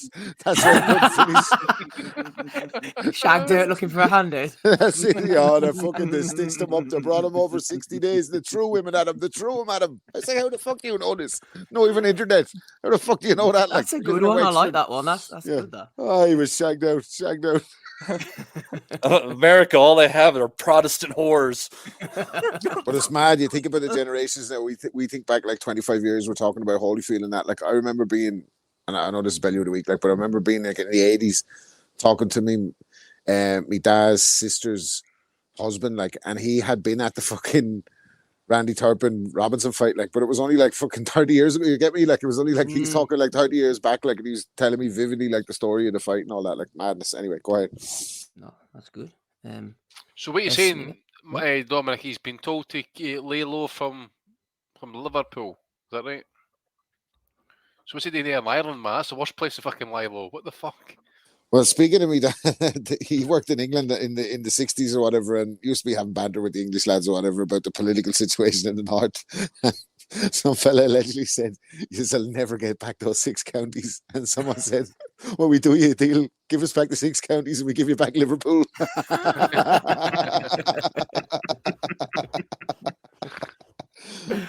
Oh dear. Right. Last one. So Liza, 27. Hey, what's Ian saying there, Steve? Oh, I don't know what his name's saying. In the Player chat, of the week he's for Corby. reminding you. I think. Oh yes, is that the big fella? Yeah, Ames was nominating his pal Donna Corby, and I can't remember the story, to be honest with you, to tell anybody to tell you. So that's a bit of a wasted one. It was something at a concert, Ames. I can't even remember, to be honest with you. So you'll have to re-enlighten me on that one. In the meantime, Liza has been nominated. She says Benavidez doesn't have the pop or skills to earn Canelo's respect. He's just a volume puncher. That's nominated by Hamid Boxing. It was a long night, Ames, man. You can hear that I can barely speak, but we got to 10:15, so we've done all right, didn't we? Right. I'll give my voice a rest quickly on this one. MJP giving us some advice. She's getting old. Hey, five tens! She's not liking it. And this, I don't know whether And neither are we. or Instagram or something. Here's Michelle. Can we talk about something that I'm sure many of you guys watching this can relate to? I have started reading things like this.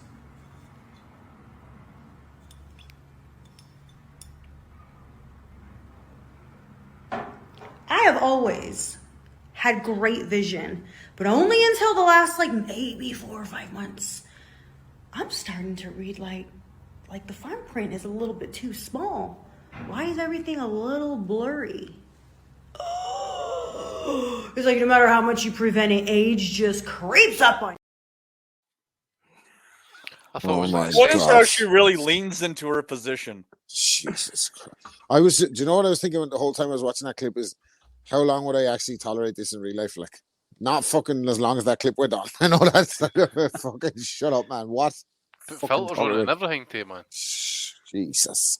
Lovely woman. She's doing her best. We wish her well. Yeah, absolutely. Speak for yourself. What's she saying? What's she saying is really profound. Like what your eyesight gets worse as you get older. Well, what age are you? Like 40 something. Like fucking. What did you think was going to happen? Fuck's sake. Yeah, go on, Dominic. We know how she would sort out the Israel-Gaza crisis, don't we? Nuke it. Hey, I just want to nominate some of the guys in the chat for the value of the week for saying that basically that they wouldn't hit that. What the fuck is wrong with you? Matty, have a bit of respect, man. This isn't Chicks with Dig material. It's like, my God, like, are you guys seriously getting better offered to you on a daily basis? You walk into the pub and the hottest chick there ends up leaving with you? No, you drink a couple of vodkas and you go home with some random fucking skank that's just maybe a 6 on her best day when she has 2 hours to prep. You know, speak for yourself.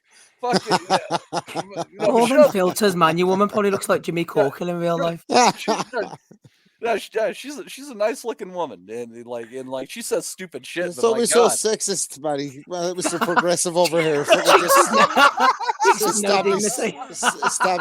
Established boxing journalists are treating her like a piece of meat. Fucking pathetic. Oh, what a world we live in, Rob. What a world we live in. Chicks with no dignity, says the Dr. FMG. Which is a better podcast, by the way. yeah, you'd be willing to co-host that one with me, wouldn't you, Rob? Might have some insights. Right. Excuse me. That's all the ones that I've got. Andy, what have you got for us? I'm just thinking that the show would basically be like calling people, and whoever answered is clearly someone without dignity. Like if they're taking our calls, well, you qualify. I'm sure. Go on, Andy. What you got? Just a couple for me. The Kaj Soha, I think he's head of sports or something like that at Channel 5. He tweeted out Nathan Gorman back in action, Channel 5 tonight, 10 p.m. And Tyson might turn up as well to please share to help support live and free boxing. I tell you what, mate, keep putting that shite on. There'll be no fucking free boxing for you, I can guarantee you. There'll be no job for you either, mate. You're booting your arse, Skid Row. Absolute shambles, man, that fucking card Friday night. What else we go here? That Ryan Rizicki against Duradolo fight was £20 pay-per-view. Sorry, $20 pay-per-view. 20 That's Canadian dollars, that is actually. Yeah. For 2 minutes of action, Andy? I don't know how much that is in real money, to be fair. 15 quid, isn't it? One for O'Hara Davis for visa issues. One for Eddie Hearn. There was a great caption actually with Eddie on IFL's Twitter account. He looks like he's a washed out man. Like he just looks jaded. Sums him up right now, and that the whole thing's gone to fucking pot. So one for the old Edward, and I'll finish off with this one. Tony Bellew on having a wee kind of like round the campfire chat, bigging up his performance against our man Sasa Usyk. According to Tony, it usually takes Usyk 3 rounds to download the data. Yes, he said those words. They downloaded the data to figure it out, and it took. But this is the point. It took Usyk 8 rounds to download that data to figure out Tony, and then he knocked him out in round 9. Oh, fucking he got up at 6. He got up at 6, mate. Fucking 6 months later. Fucking Jesus. So he got up at 6, absolutely concussed. He doesn't fucking put that pad in. Well, he probably can't remember. Some joker said last night that in round 6, Conlan was downloading the data. Fucking brutal, aren't they? Eddie, should you remember Eddie had to go over, but Belly's head was sort of sagging on the bottom rope, and Eddie got up out of his seat and sort of had to cradle his head, before he sort of turned around, it's just up at 6, up at 6. Like Mac in Rocky 4. Gillian White in Gibraltar.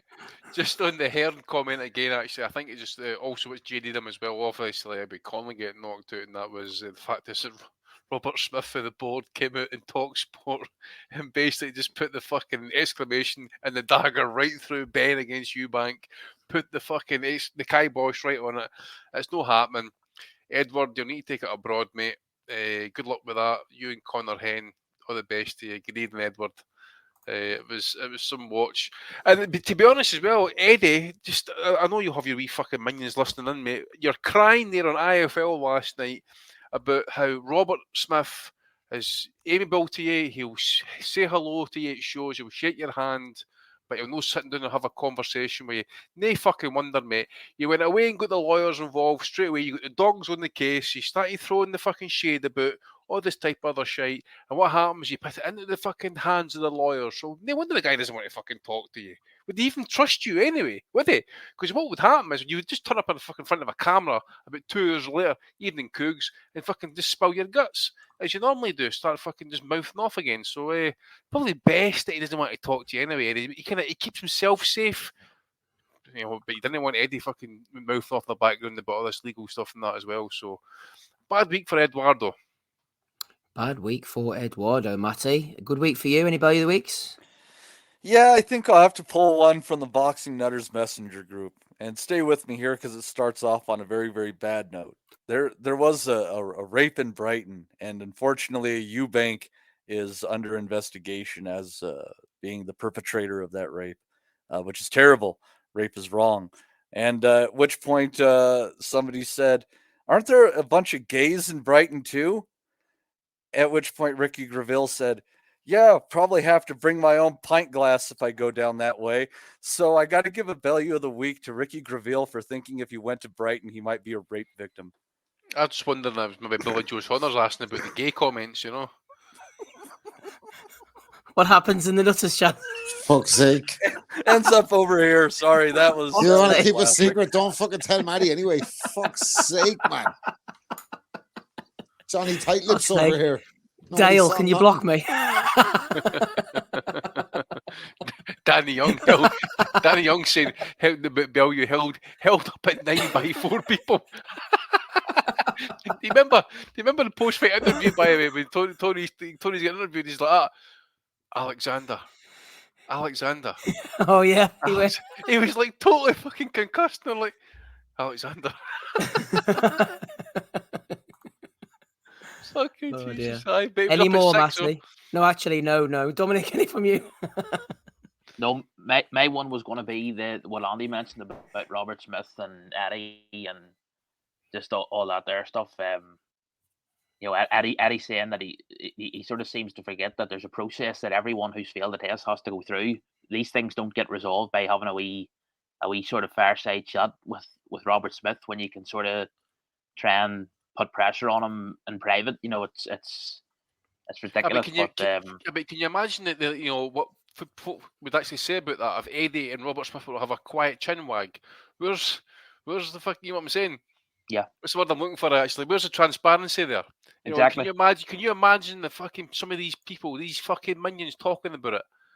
Oh, what's the day in having a private conversation? That's suspect as fuck. And I would say it was suspect as fuck as well, especially all the legal shenanigans going on in the background. See, this is this type of shit that Eddie likes to do, and that throw out these wee fucking comments and try and make it look like he's amiable to a wee chat to get this resolved. That type of thing. That just shows you it's a desperate move. It's like the time, for example, when Ben got caught with the B sample or whoever it was, and it came back. He said, but ultimately, the sample would be tested by a specialist. Wait a minute. The sample that came back positive was tested by a specialist. So these fucking wee things that he throws out there, and that just the fucking misdirection. It's coming back to roost now, actually, because you can actually see it. He's actually getting jaded to fuck. I'm going for Eddie this week. Yeah, well, seemingly so. Rob, what about you? What you got?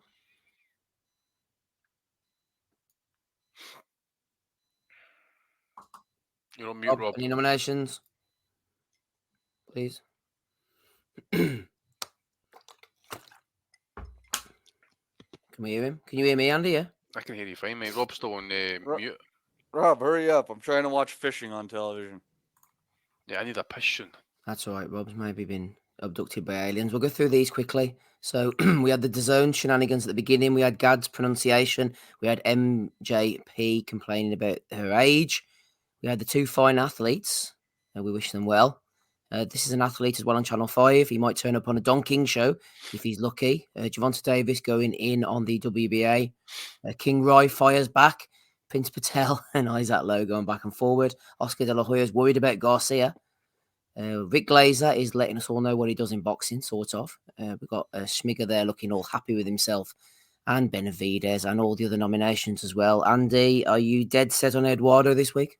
Yeah, mate, I think it's been an awful week. As I say, it's just typical Edward. Doesn't know when to keep his mouth shut, loves to run it, and then when it comes home to roost sometimes, it's always good to see him get served with some receipts. So, yeah, go for Eddie. Okay. Dale says, Matty, you should adopt the no wearing policy. And wearing what? Like Porky, if you want to go past 10k subs. We don't want to go past 10k subs. That's when they start watching you, Matty, isn't that right? I think they're always watching us, Steve. No one's watching us. That's the problem. I think there's only 12,000 in the chat. Sons of bitches. And then Rob won't even answer us. No, exactly. He's had enough. He's put the phone down. I'm here. What's the crack? Play of the week. Play of the week nominations. Oh, no, I don't have any. No, I don't have any. None for me. I'm pulling an Aussie this week. None for me this week. Nothing from us. Who are you going for then, Rob?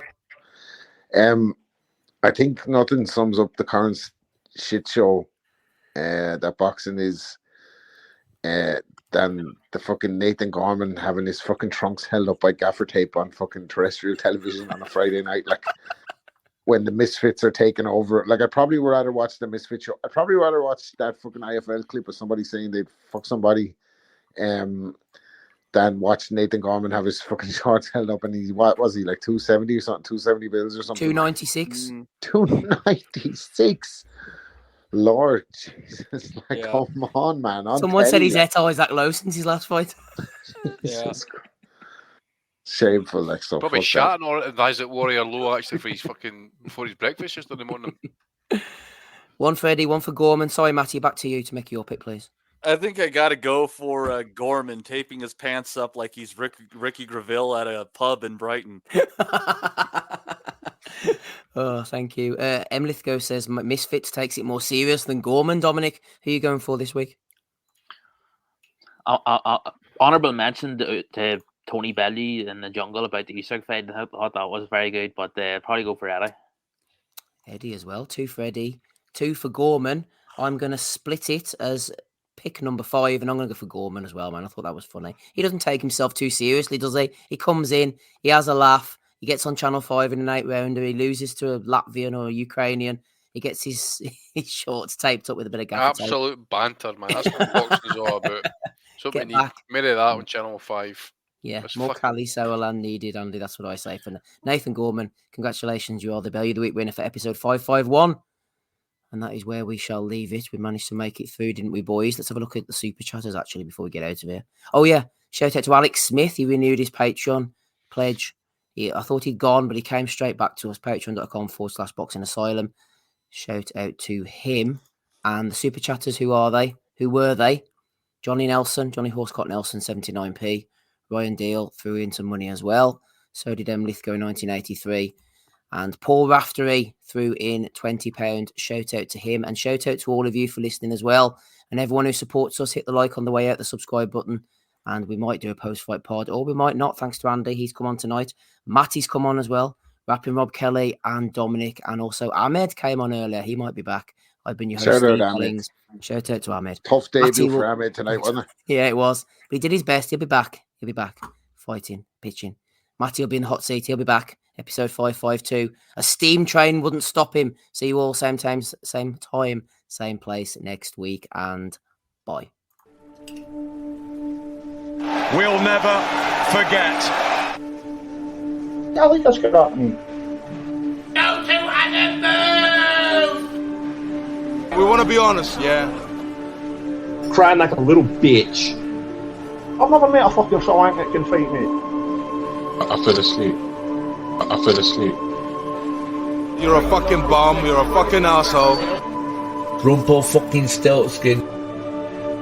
But allegedly, Oscar Rivas has failed a test. 7-year ain't. I don't fucking smash. Fuck you. I hope you fucking die. Be safe. I love boxing sounds. Simple as that. Sports Social Podcast Network.